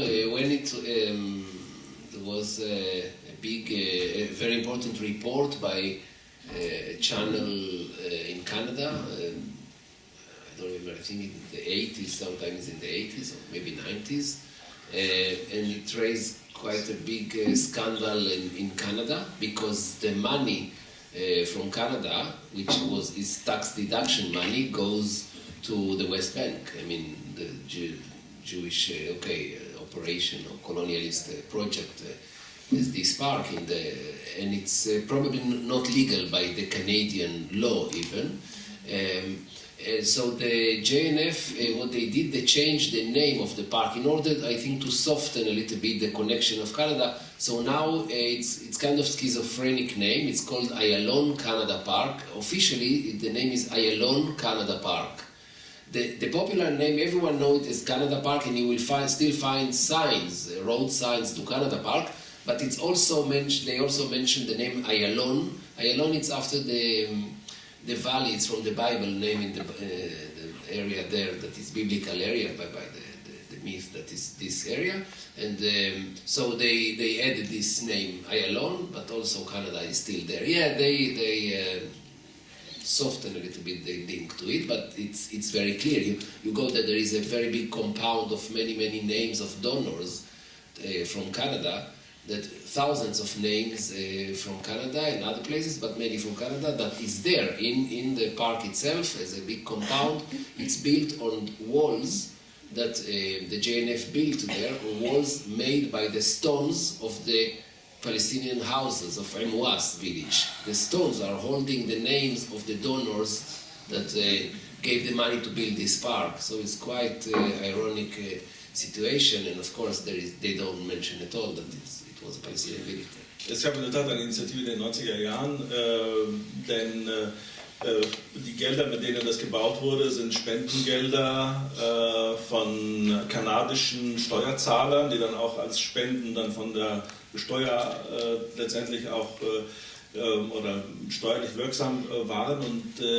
Und da aber dieser Park eben auf besetztem palästinensischen Gebiet liegt, ist es eigentlich nach kanadischem Recht nicht legal, dass man das so macht. Und deswegen haben die versucht, dann auch das Ganze ein bisschen aufzuweichen, indem sie den Namen leicht verändert haben, sodass es jetzt ganz offiziell nicht mehr Canada Park heißt, sondern Ayalon Canada Park. Ayalon nach dem biblischen Namen der Gegend dort. Und zwar sind noch alle Straßenschilder, alle Hinweise auf den Park, da heißt es nur Canada Park, aber offiziell ist der Name eben nicht mehr so. Und deswegen ist es aber trotzdem auch sehr, sehr skandalös gewesen, weil letztendlich der JNF damals Tafeln aufgestellt hat, auf denen die Namen der wichtigsten Spender auch stehen. Und diese Tafeln werden von Steinen getragen, die von palästinensischen Häusern geklaut wurden. Also palästinensische Steine tragen diese Tafeln, die die Namen der Spender zeigen. Quickly on the two questions, Canada took a lot of... I will say as the following, working on the one secular democratic state. It's an issue of a great concern right now within the Palestinian community. There is a lot of revision taking place and discussion internally what do we want in the future, you know? It's not something static or a leadership has to take it on.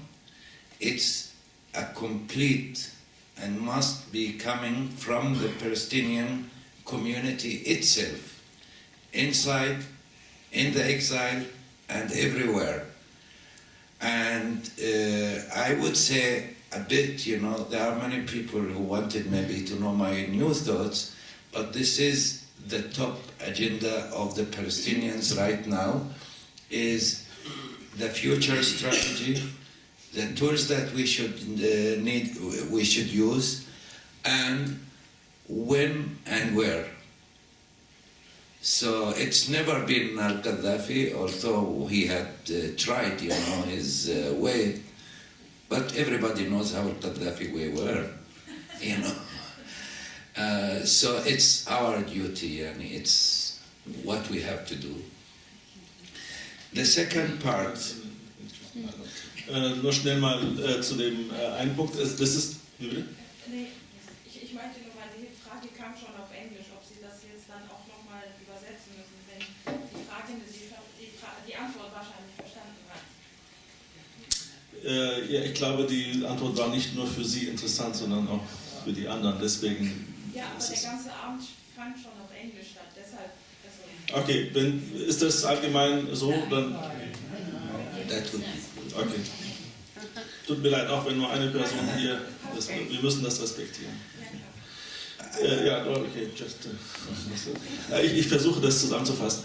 Also zum einen ist es zurzeit gibt es ja eine sehr rege Diskussion in Palästina. Die Menschen sind sehr bemüht, jetzt auch ihre Vorstellung von der künftigen Lösung zu formulieren. Das steht also sehr hoch in der Agenda der Palästinenser.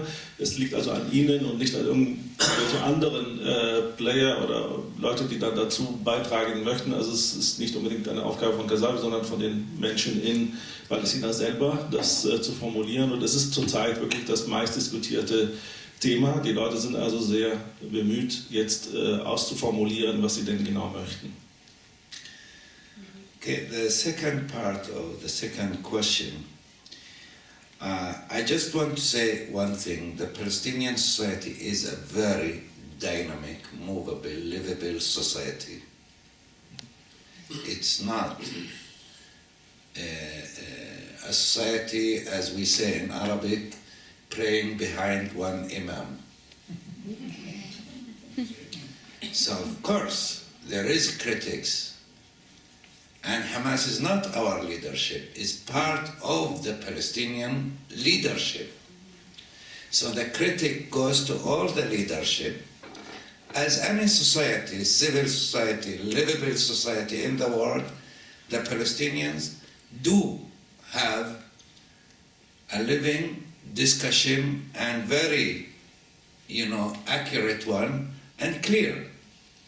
We don't have a put on our head to say, you are allowed to say this or that. It might be one of the most open societies for internal critique. So, I don't think in Germany there is about 300 radio stations. It's too much, no? Yeah, I don't know, maybe 5 names of these radios, but you can get a license. I don't know if you have also, taking the size of the population I'm speaking, like 25 TV stations, ground stations. It's, private ownership. So there is, you can print in Palestine without a permit from the authorities. So generally, what we have in our own, we can rule it, and we are doing it.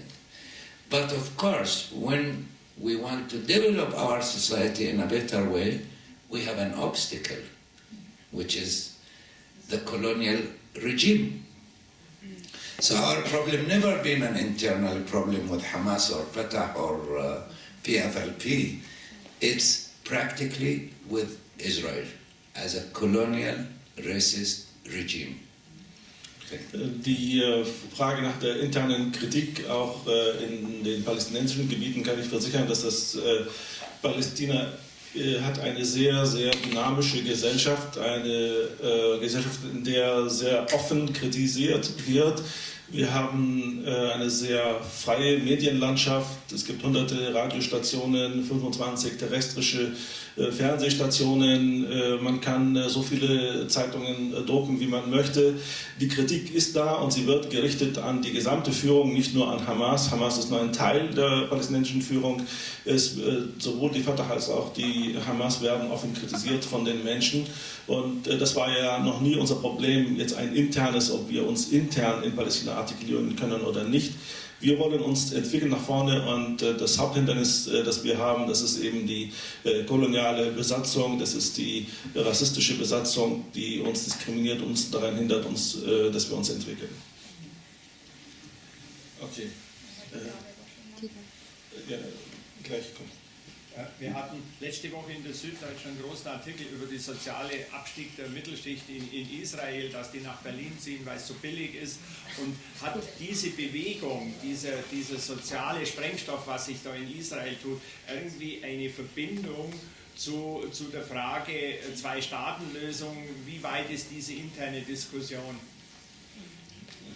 The question is, you read in the papers here that people from Israel are coming to Germany because it is better to live here or least cost than Israel. So is that in any way linked to the problems of the Palestinians or the two-state solution, or is it something completely different? It's something recent, in my opinion, interesting protest. That some people, young people, mainly in Berlin, they formed this group on Facebook named Olim le Berlin. It means, Olim, this thing that...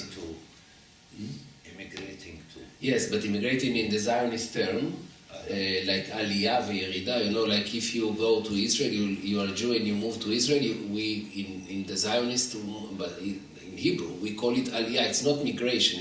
Migration is Hagira in Hebrew.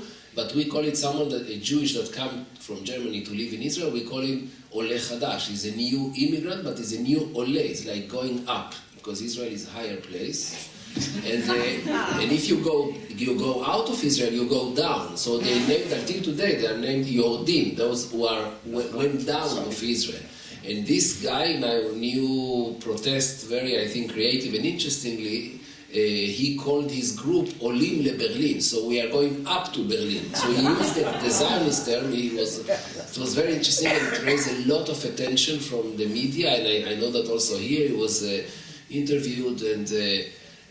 But this is linked. It's very interesting. On one hand, he criticized in a smart way, I think, the very concept of Zionism and its failure to give a decent life in Israel to young people, but on the other hand, he talked very much in the name of Zionism. He said, I'm a Zionist. I said, I love Israel, I support Israel all the time. He was proud to be Zionist. And unfortunately, of course, it's not only that it's not connected in a critical way to the conflict, it's to the opposite.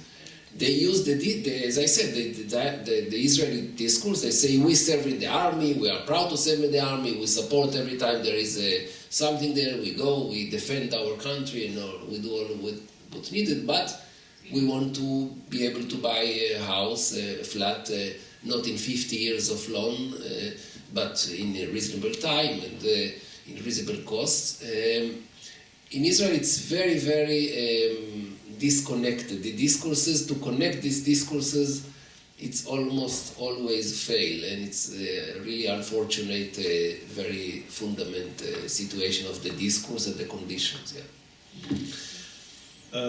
Es ist in der Tat eine sehr interessante Bewegung, die wir da beobachten. Das sind wohl sehr kreative junge Leute, die das dann gestartet haben, und sie haben es genannt, sie haben die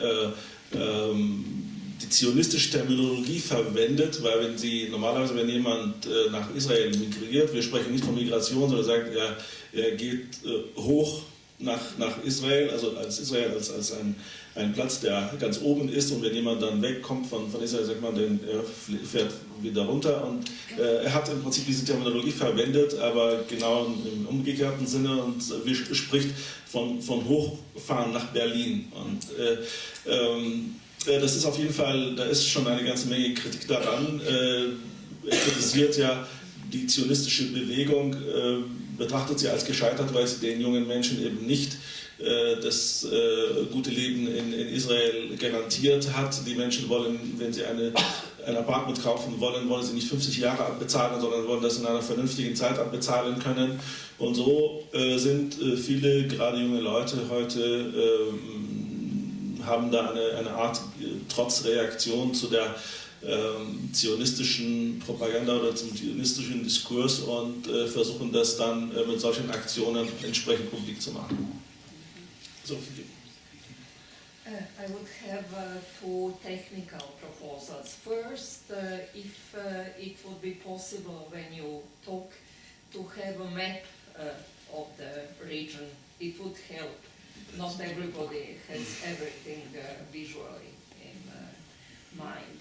Second, it's for the organization, would it be possible to make one discussion or lecture about Hamas? Because I think we know too little about it, everything. For my opinion, it is the key for the solution of the problem, and it would be very, very good to know more about that. What do you mean is the key? Can you say something? Why do you think it's the key? Yes, because look here, as there were lately, there were the Israeli and Palestinians, they should have a peace, new peace talks. The first thing Netanyahu said, I'm not going to discuss because Hamas is there.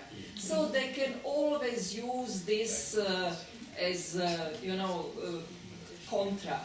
And it is really so that the Jews can always say, we are victims. The Hamas is bombing us.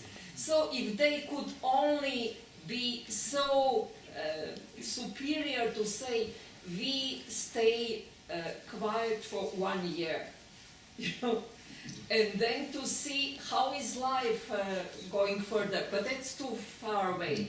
I would just like to say we need more. But for the two states solution, for me it's a new idea to hear that actually there is another possibility, and the Palestinians and dreaming of one state solution. I feel it as... question? Yes. I feel it as... I think it's interesting. Yeah. If you say... Yes, we must... Can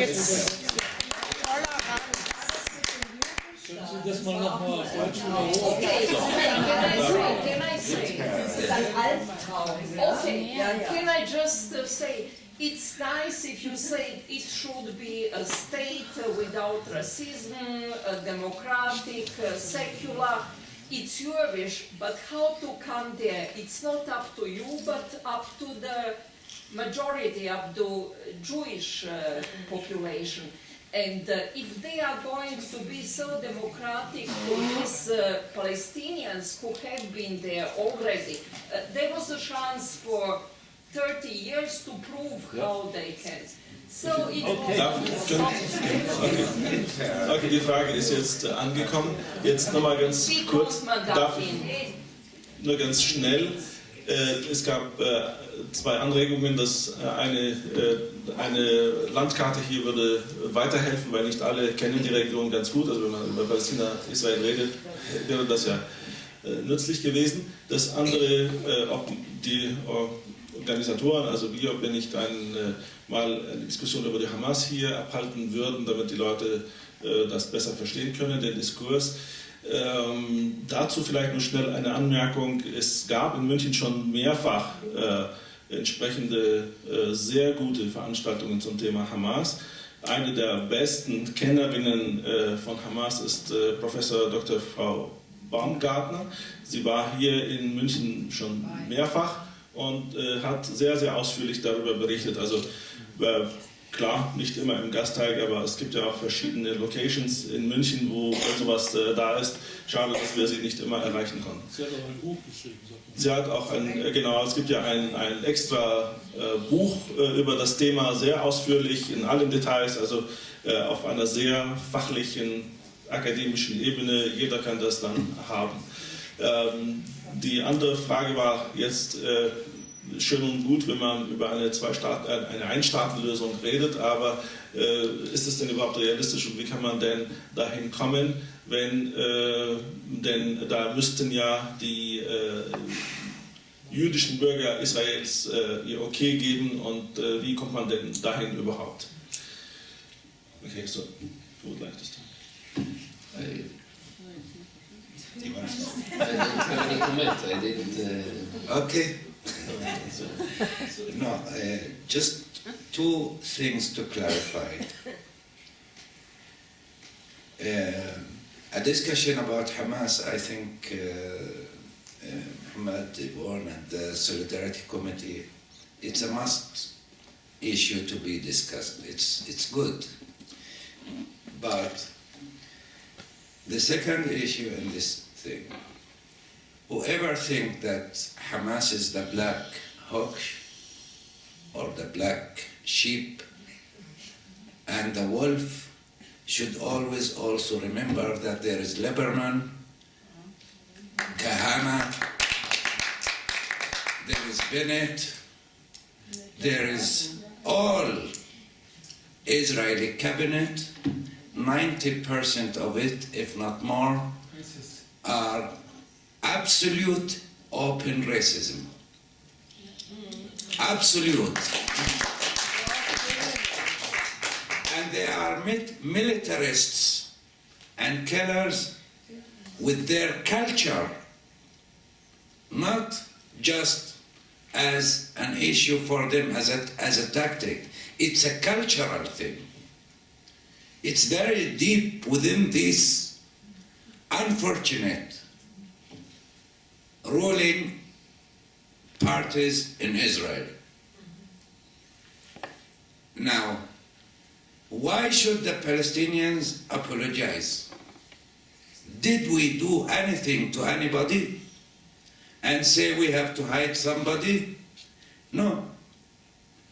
Hamas, Jihad, Popular Front, Fatah, Democratic Front, the Communist Party, the People's Party, everybody is part of the Palestinian national movement.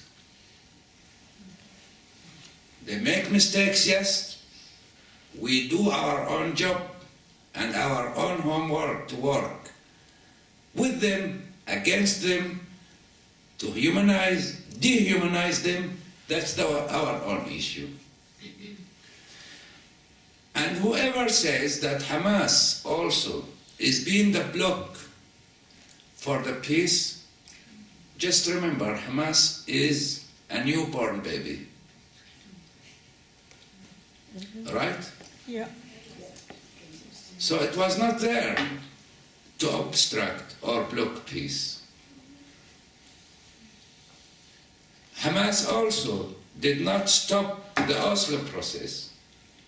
It's Israel. Who murdered Rabin? It's not Hamas.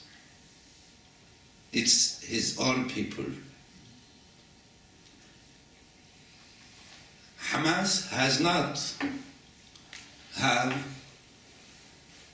obstructed.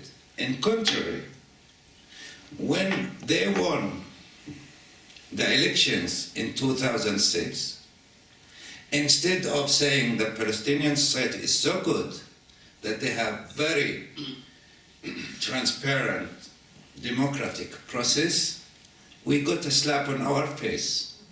Imagine you get grade A in your studies and your university or school tells you, no, you are a failure. Why? There is no logic. I got A, but we've become failures. let them practice their term. The people will either elect them another time or kick them forever. So we have nothing, to hide as Hamas, because they are part of our people. Can you remove the fascist, new emerging neo-fascists from your society? Yes, physically? We had to. You have to, culturally, not physically. You cannot terminate people physically. Culturally you have to do it. You have to work hard to remind them of the crime history that they have, and then you can remove them. But if you fight them physically, you will lose. So you have to be superior in your culture and principles to fight racism. And all the machines of the world and weaponry will not defeat fundamentalism except if the people have a strong belief in their culture and humanity. And we should have it.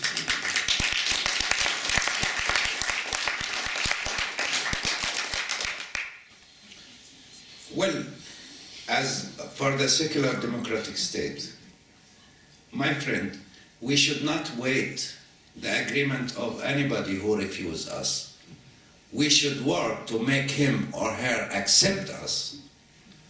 So if they do not want a democratic secular state, we will work until they accept. They never wanted to recognize us as people. We spent 50 years of our life, of our nation life, to get a recognition. From the fragmentation and destroying our people in 48, we built our identity, we built our nation, and we built our rights. And now it's the stage for the implementation of the rights. We will not beg it, we will take it.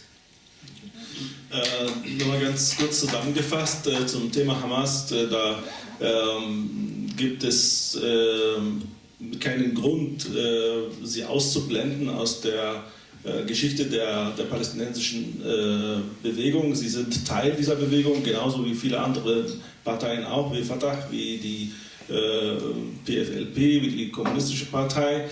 Alle haben ihren Teil zu diesem Kampf für Freiheit in Palästina geleistet.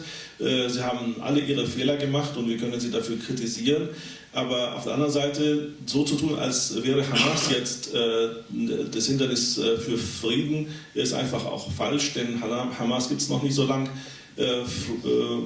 Bevor Hamas auf der Agenda war, hat Israel auch keinen Frieden gemacht. Hamas hat die Oslo-Verträge auch nicht gestoppt. Es war Israel, die die Implementierung verhindert hat. Insofern ist es auch irreführend, so zu tun, als wäre Hamas das Haupthindernis in dieser Sache. Zum Thema der Einstaatenlösung, ein Staat für all seine Bürger, wir werden definitiv nicht so lange warten, bis irgendjemand einverstanden ist, dass wir dieses Recht bekommen. Wir werden sehr hart dafür arbeiten, dass wir sie dazu bringen, dass sie dann das als Fakt dann akzeptieren. Es ist also eine Illusion zu warten, bis sie irgendwann dann ihr Okay dafür geben. Wir werden nur die Situation schaffen, in der sie sich dem fügen müssen. Okay, weitere Fragen bitte?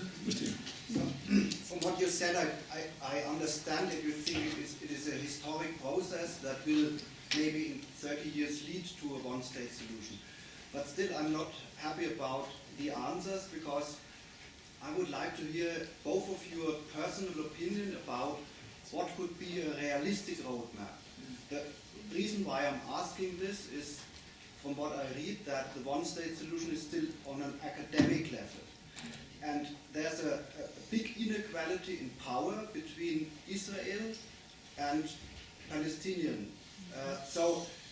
And there's fear in the Israeli society that if you change demographic, how do you say, demography, you will end up in trouble, because the apartheid regime is not only about land, it's maybe more about demographic situation. So what could be a realistic roadmap? What do both of you think about that? Also kurz zusammengefasst, Unzufriedenheit mit den Antworten bisher, denn wenn über die Einstaatenlösung gesprochen wird, dann ist es eher ein Thema, das vielleicht in 30 Jahren umgesetzt werden kann, und die Kräfte in der Realität sind einfach so, dass sowas heute kaum realistisch umsetzbar ist. Die Ängste, die demografischen Ängste auf der einen Seite oder anderen sind auch legitim, sollte man dann auch hören, wie man diese Apartheid-Situation dann vermeiden kann, und nützlich wären Antworten der beiden Herren zu dem Thema. I want to refer to it. I think it's a very important question. But I want to speak first of all realistically about the two states, which is the discourse and what everyone are talking about it. At least this is the formal discourse, that we are for two states, right? I think maybe the only person remained in Israel really believe in this, that there is a possibility to have a Jewish state with peace. Maybe it's Shimon Peres. Yes. I think he is really, I really think he really believes in it, and I think he's the last one that really believes in it. I think you will not find Israelis that will tell you, yes, there is a chance to have to live in a Jewish state, and that we will have peace in the future. And I think I know quite a lot about the Israeli society on that. I have personal memories from where I was a child, and I remember that when a child was born, when I was, I don't know, much younger, let's say, I don't know, 30 years ago, we were always saying, okay, when this child that just was born, when he will be 18 years old, for sure there will be peace already, and so there will be no wars, and he will not have to go to the army anymore. It's not only me that knows that this it's completely out. I mean, in Israel you would not hear these visions or these hopes or dreams anymore. But just a few weeks ago came my daughter. She's 14 years old. She came to me one day after school, and she told me that her teacher told them very interesting thing today in class, and she said exactly this, what I said. I was quite shocked that this teacher said it so openly. That yes, that it's clear today when someone born that there is no even vision or hope that there will be no war when he will be 18. So this is realistic thing. More than that, that teacher said something very quite amazing. She said that in the left, they say in Israel, she said it's already acknowledged or known that without the right of return for the Palestinian refugees, there will be no peace. But it's true to say that realistically, or in their reality today, the Israelis and moreover the Israeli left in Israel will not acknowledge this right. So in fact what we are in, the reality is trapped in the discourse in Israel today, and it's within or it's in a very, very terrible situation of very deep despair. There is a very, very, very deep despair in Israel. I can tell you that in the last attack on Gaza, I think this the level of despair came to really is peak. Many people are talking about leaving this place. This protest that we just mentioned, that suddenly people want to go to better places in the world, has to do maybe unconsciously, but it has to do with this despair, very deep despair situation. So I think. The thing is that the Israelis are not, I don't know, courageous enough, or I don't know how to say, visionaries maybe enough to see that maybe there is another option. And what we try to do at Zochrot, we try to show that the option of not only acknowledgement of the right of return, but implementing the return itself can bring a better life for everyone. So we are trying to speak in that sense realistically, of course, in a kind of utopic way, or after Zionism. But yeah, to talk about it practically. Unfortunately, I think if you ask me about a roadmap, I don't think this will come from inside. Unfortunately, I completely agree that the Palestinians themselves will not have enough power to defeat the Zionist regime, unfortunately. It's supported too much from here and this area and the US, of course. But I think the only way that I see this happening, and of course not from within Israel, Israel themselves will not suddenly say, oh, it's not good to be colonizers, let's give equal rights. This never happened in history, probably. So I think maybe the solution, I hope, will come from the BDS, that Muhammad talked about it. I think this is the only, I would say, from when I look around me, the only campaign or hope that realistically can maybe turn to something very, very strong. In Israel, there are voices from the highest political level that acknowledge the strategic threat on Israel by this campaign. And if Israel will not... So that's why, by the way, they try to keep these peace talks that was mentioned here. Of course, everyone knows that it's only a game, but the game is in order to keep it, to postpone this campaign against Israel, because we cannot just say, okay, we don't want it, and there will never be peace. They cannot say it. So they say it in other ways. Lieberman is saying it openly and others, but Netanyahu cannot say it. So, but I think it's around the corner. I hope that this will be much, much stronger, and hopefully this will bring this solution of no separation, of course. How strong is the Peace Now movement? Is it still existent? It's very, very, very small. I would say that what remained from it, it's maybe the brand is quite strong, the brand. So it's still the thing that for many Israelis, these are the leftists, so there's this Peace Now, but they don't, if they call for a demonstration, maybe they can bring a few tens of people. It's really very, very, very small. Yeah, it's for example, because like in the last attack on Gaza, the Peace Now joined, in fact, the position of Israel, basically. By the end, they started to say, yes, maybe it's not so okay to destroy all Gaza, so let's see something. Yeah. The huge one. But the huge one. Yeah. So they don't really make. So it remained only kind of brand, really, like a name. Yeah. Kurz zusammengefasst, die Frage ist, wenn wir uns die Zwei-Staaten-Lösung anschauen, wir werden heute fast niemanden mehr in Israel, außer vielleicht Shimon Peres, finden, der wirklich glaubt, dass eine Zwei-Staaten-Lösung am Ende Frieden bringen wird.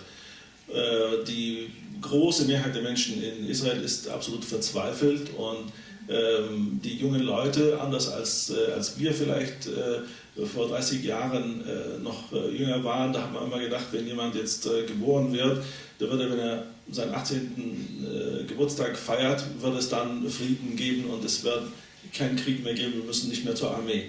Aber heute, wenn man heute jemanden fragt, so wie neulich hat mir meine Tochter erzählt, sie ist 14 und kam von der Schule und hat erzählt, dass der Lehrer eben genau das gesagt hat, dass leider, wenn heute jemand neu geboren wird, kann man leider diese Hoffnung nicht mit auf den Weg geben, dass in 18 Jahren Frieden sein wird im Rahmen einer Zwei-Staaten-Lösung. Das heißt, die Menschen haben den Glauben verloren daran, dass das zu einem Frieden tatsächlich führen wird, eine Zwei-Staaten-Lösung. Und deswegen gibt es ja auch diese Aktionen, von denen wir vorhin gesprochen haben, dass die Menschen anfangen zu suchen nach besseren Plätzen, in denen sie leben können.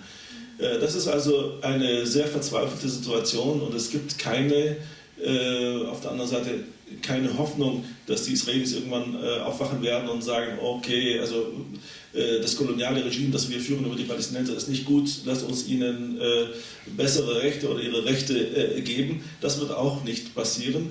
Deswegen haben wir sehr viel Hoffnung in dieser BDS-Kampagne.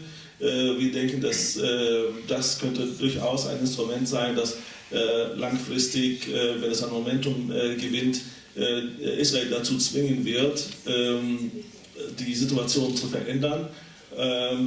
Und nochmal zu dem Thema, zu der Kampagne oder zu der Bewegung, Friedensbewegung Peace Now.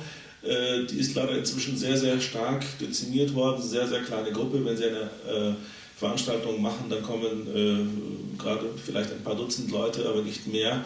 Allerdings ist der Name Peace Now nach wie vor stark präsent, als Marke vielleicht, aber nicht so sehr als eine aktive, die spielt keine aktive Rolle im Alltag.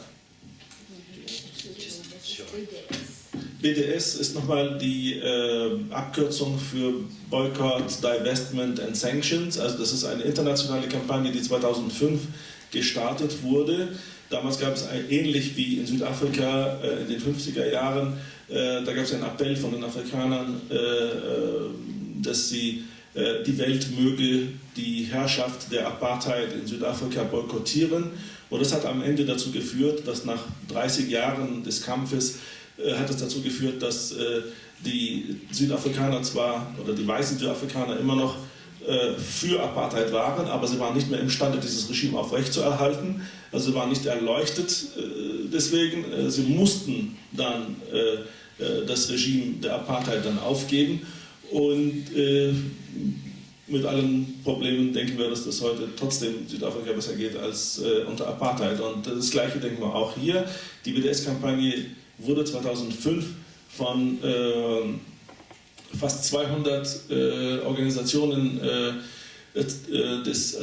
Zivilorganisationen aus Palästina gestartet. Sie haben einen Appell gestartet an die Welt. Sie mögen eben israelische Institutionen vor allem boykottieren so lange und vor allem diejenigen Institutionen boykottieren, egal ob israelisch oder europäisch, die aber von der Besatzung profitieren oder die Besatzung aufrechterhalten.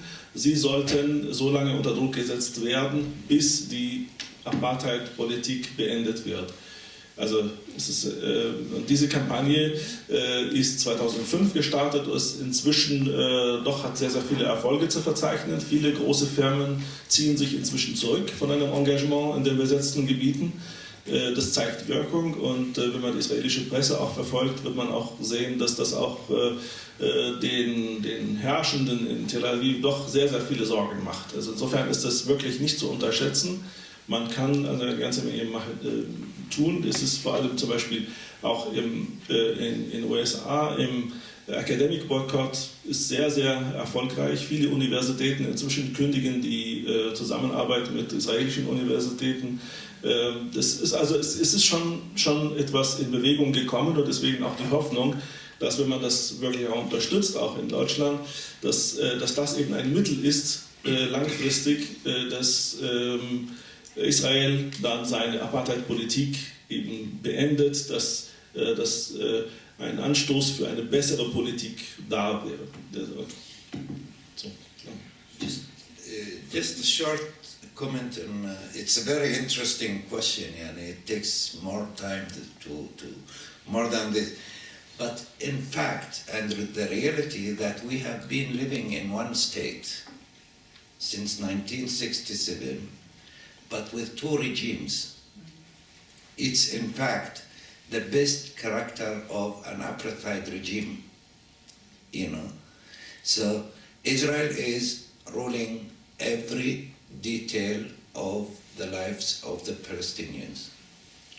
The Palestinian Authority, or whatever you like to call it, government, is not beyond authority of a little municipality. You know, that's their sovereign authority. So when you are within a regime, who have the upper hand to decide, that's the sovereign one. So Israel is sovereign in all historic Palestine or mandatory Palestine. Therefore, we are in one state. But how best we do this state secular and democratic and good for all the people. We should not worry about demographies. Or we should think what will be in the future. Do you think that the Jewish Israelis are majority in Israel or in the region? Where do you take it? No, of course not, but that was why I asked the question. Because That's the very important issue, and for me the worry is not what's presented in the media, demography, which means that you have to keep ethnicity, religionism, or something like that, you know. And we said, I think we agreed, we should not accept religious or ethnic purity states. That's one part. The second part, the practical one, is Israel is living in the Arab world. In the Arab world. Israel is not living in the United States. Israel is not living in Europe. So Israel, and I would say Jewish Israelis, are an extreme minority within this culture. For the sake of the poor Jewish Israelis, I sincerely ask you to think how we help these people to normalize within the region to be able to live in security and not the way.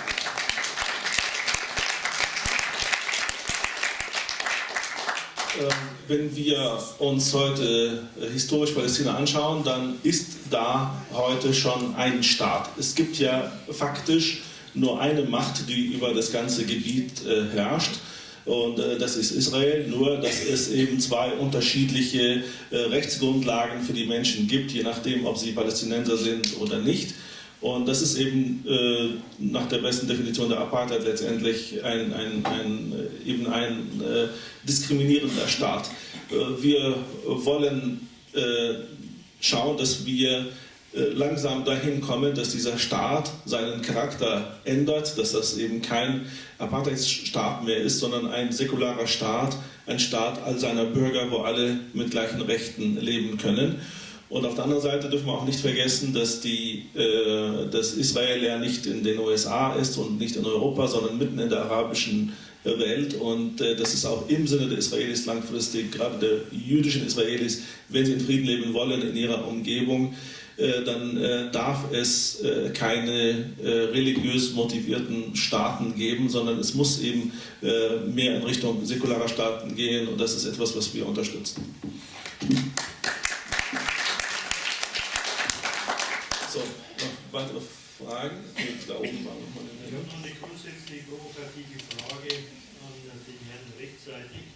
Und zwar, warum musste denn der jüdische Staat ausgerechnet in diese Region platziert werden, wo doch mir bekannt ist, dass die Palästinenser ja nicht für den Holocaust zuständig waren, sondern wir. Dann hätte man doch eigentlich Oberbayern hernehmen können.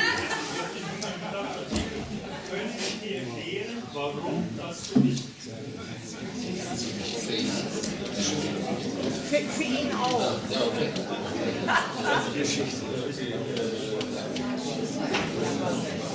Ich finde das eine tolle Frage.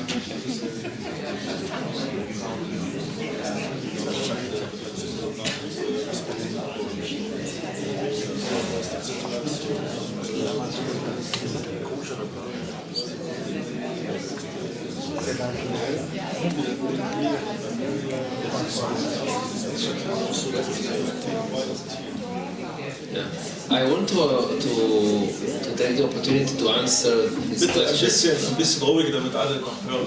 Danke. Maybe to address you on that exactly, to take this opportunity of this question.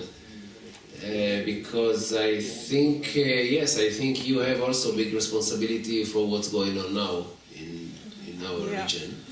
Exactly because of what's happened here, exactly. And it's not only yours, of course, it's maybe all humans, but I think you as Germans have also special responsibility for that.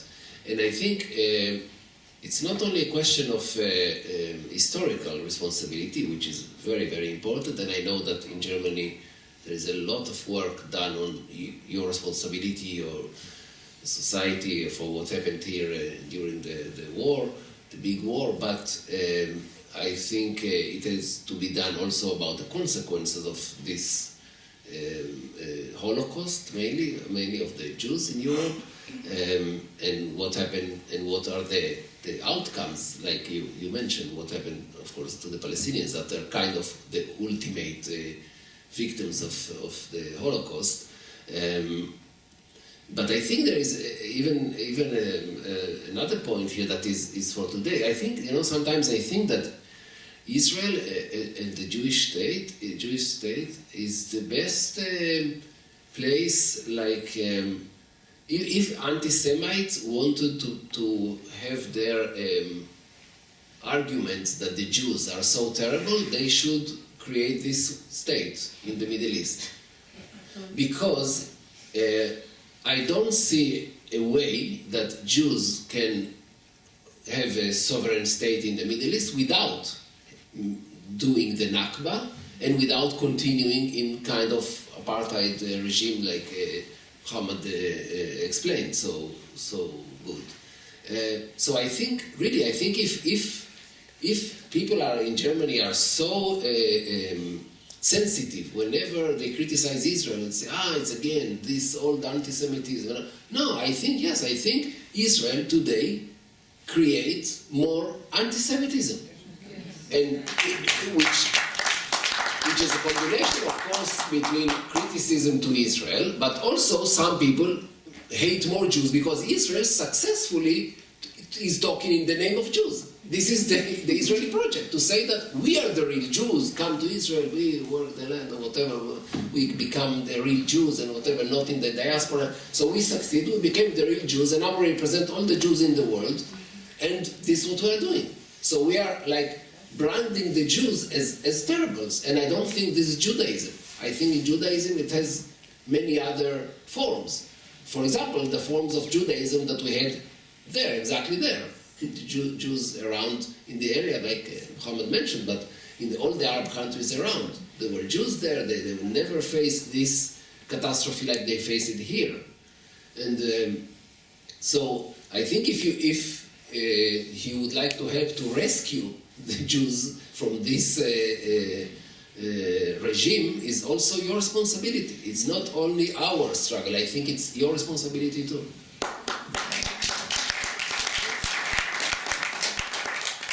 Es ist in der Tat auch eine große Verantwortung für die Menschen, die hier in Deutschland leben. Die Palästinenser können betrachtet werden als die späten Opfer des Holocaust auch letztendlich. Und deswegen ist es auch sehr wichtig, dass hier dieser Kampf für ein besseres Leben in Palästina, dass das hier auch mit unterstützt wird. Leider haben wir die Situation, dass die Israelis es geschafft haben, vor der Welt im Namen aller Juden zu sprechen, und damit produzieren sie durch ihre unmögliche Art und Weise sehr viel Antisemitismus in der Welt und sind selber die Ursache dafür. Insofern, wenn man also die Juden retten will vor dieser Falle, in der sie sind, sollte man auch dafür sorgen, dass die Situation dort auch verbessert wird. Okay, ich habe noch eine Wortmeldung hier. Ich habe bloß eine Bemerkung zu dem, was Sie gerade gesagt haben. Ein israelisches Gericht hat jetzt eben auch beschlossen, das habe ich vor 3-4 Wochen in der Zeit gelesen, dass nicht mehr von einem israelischen Staat, sondern von einem jüdischen Staat die Rede sein soll. Was natürlich jetzt diese Situation noch mehr verschärft, von der Sie gerade gesprochen haben. Ja.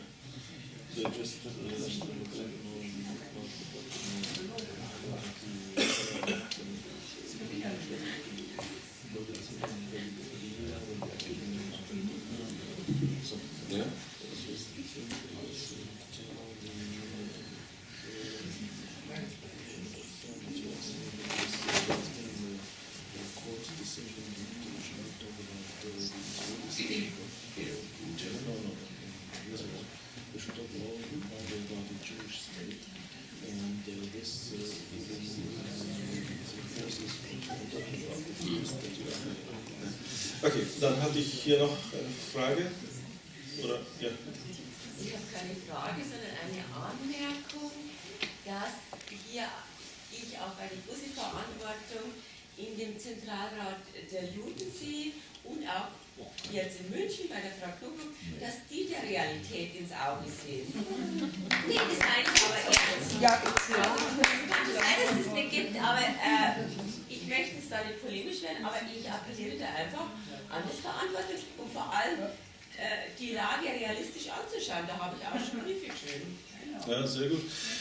Leider müssen wir sagen, dass wir da noch sehr lange warten müssen, offensichtlich, bis da eine Einsicht da ist. Wir erleben leider, dass jedes Jahr gerade der Zentralrat versucht, die Palästina-Tage zu verhindern. Das heißt, nicht einmal der offene Diskurs darüber ist in ihren Augen zulässig. Also wir sind leider noch sehr, sehr weit davon entfernt, dass tatsächlich ein Umdenken stattfindet, aber vielleicht, wenn noch mehr Leute hinschreiben, könnte sich was ändern. Okay, wir haben keine Wortmeldungen, wir danken sehr herzlich, oder? Achso, doch, okay, sorry, bitte. Ich möchte einfach herzlich danken für heute, aber auch BADIL Material war immer sehr wertvoll, sehr hilfreich, wenn ich unten war. Und diese Fahrt, die ich mit Zochrot erleben durfte, gehört zu den ganz, ganz eindrucksvollen, von den vielen eindrucksvollen Erlebnissen. Auch dann, also einmal, weil Leute dort waren, die das schon mehrfach gemacht haben, Leute, die zum ersten Mal mitgekommen waren und erstaunt waren. Ja, ich werde es dann nochmal auf Englisch nochmal schnell zusammenfassen. Und die also dann wirklich Neues erlebt haben, Juden aus Israel, Juden aus aller Welt. Und es war wichtig in der Westbank, dass sie gespürt haben, da gibt es welche, unsere Verzweiflung kann ein kleines bisschen gemildert werden, weil es Leute gibt, die unser Leid anerkennen. Das war unwahrscheinlich wichtig. Das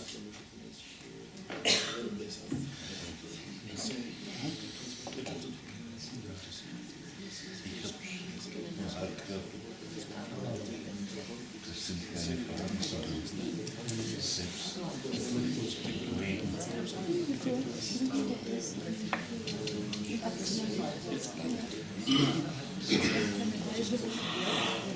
sondern ja, du hast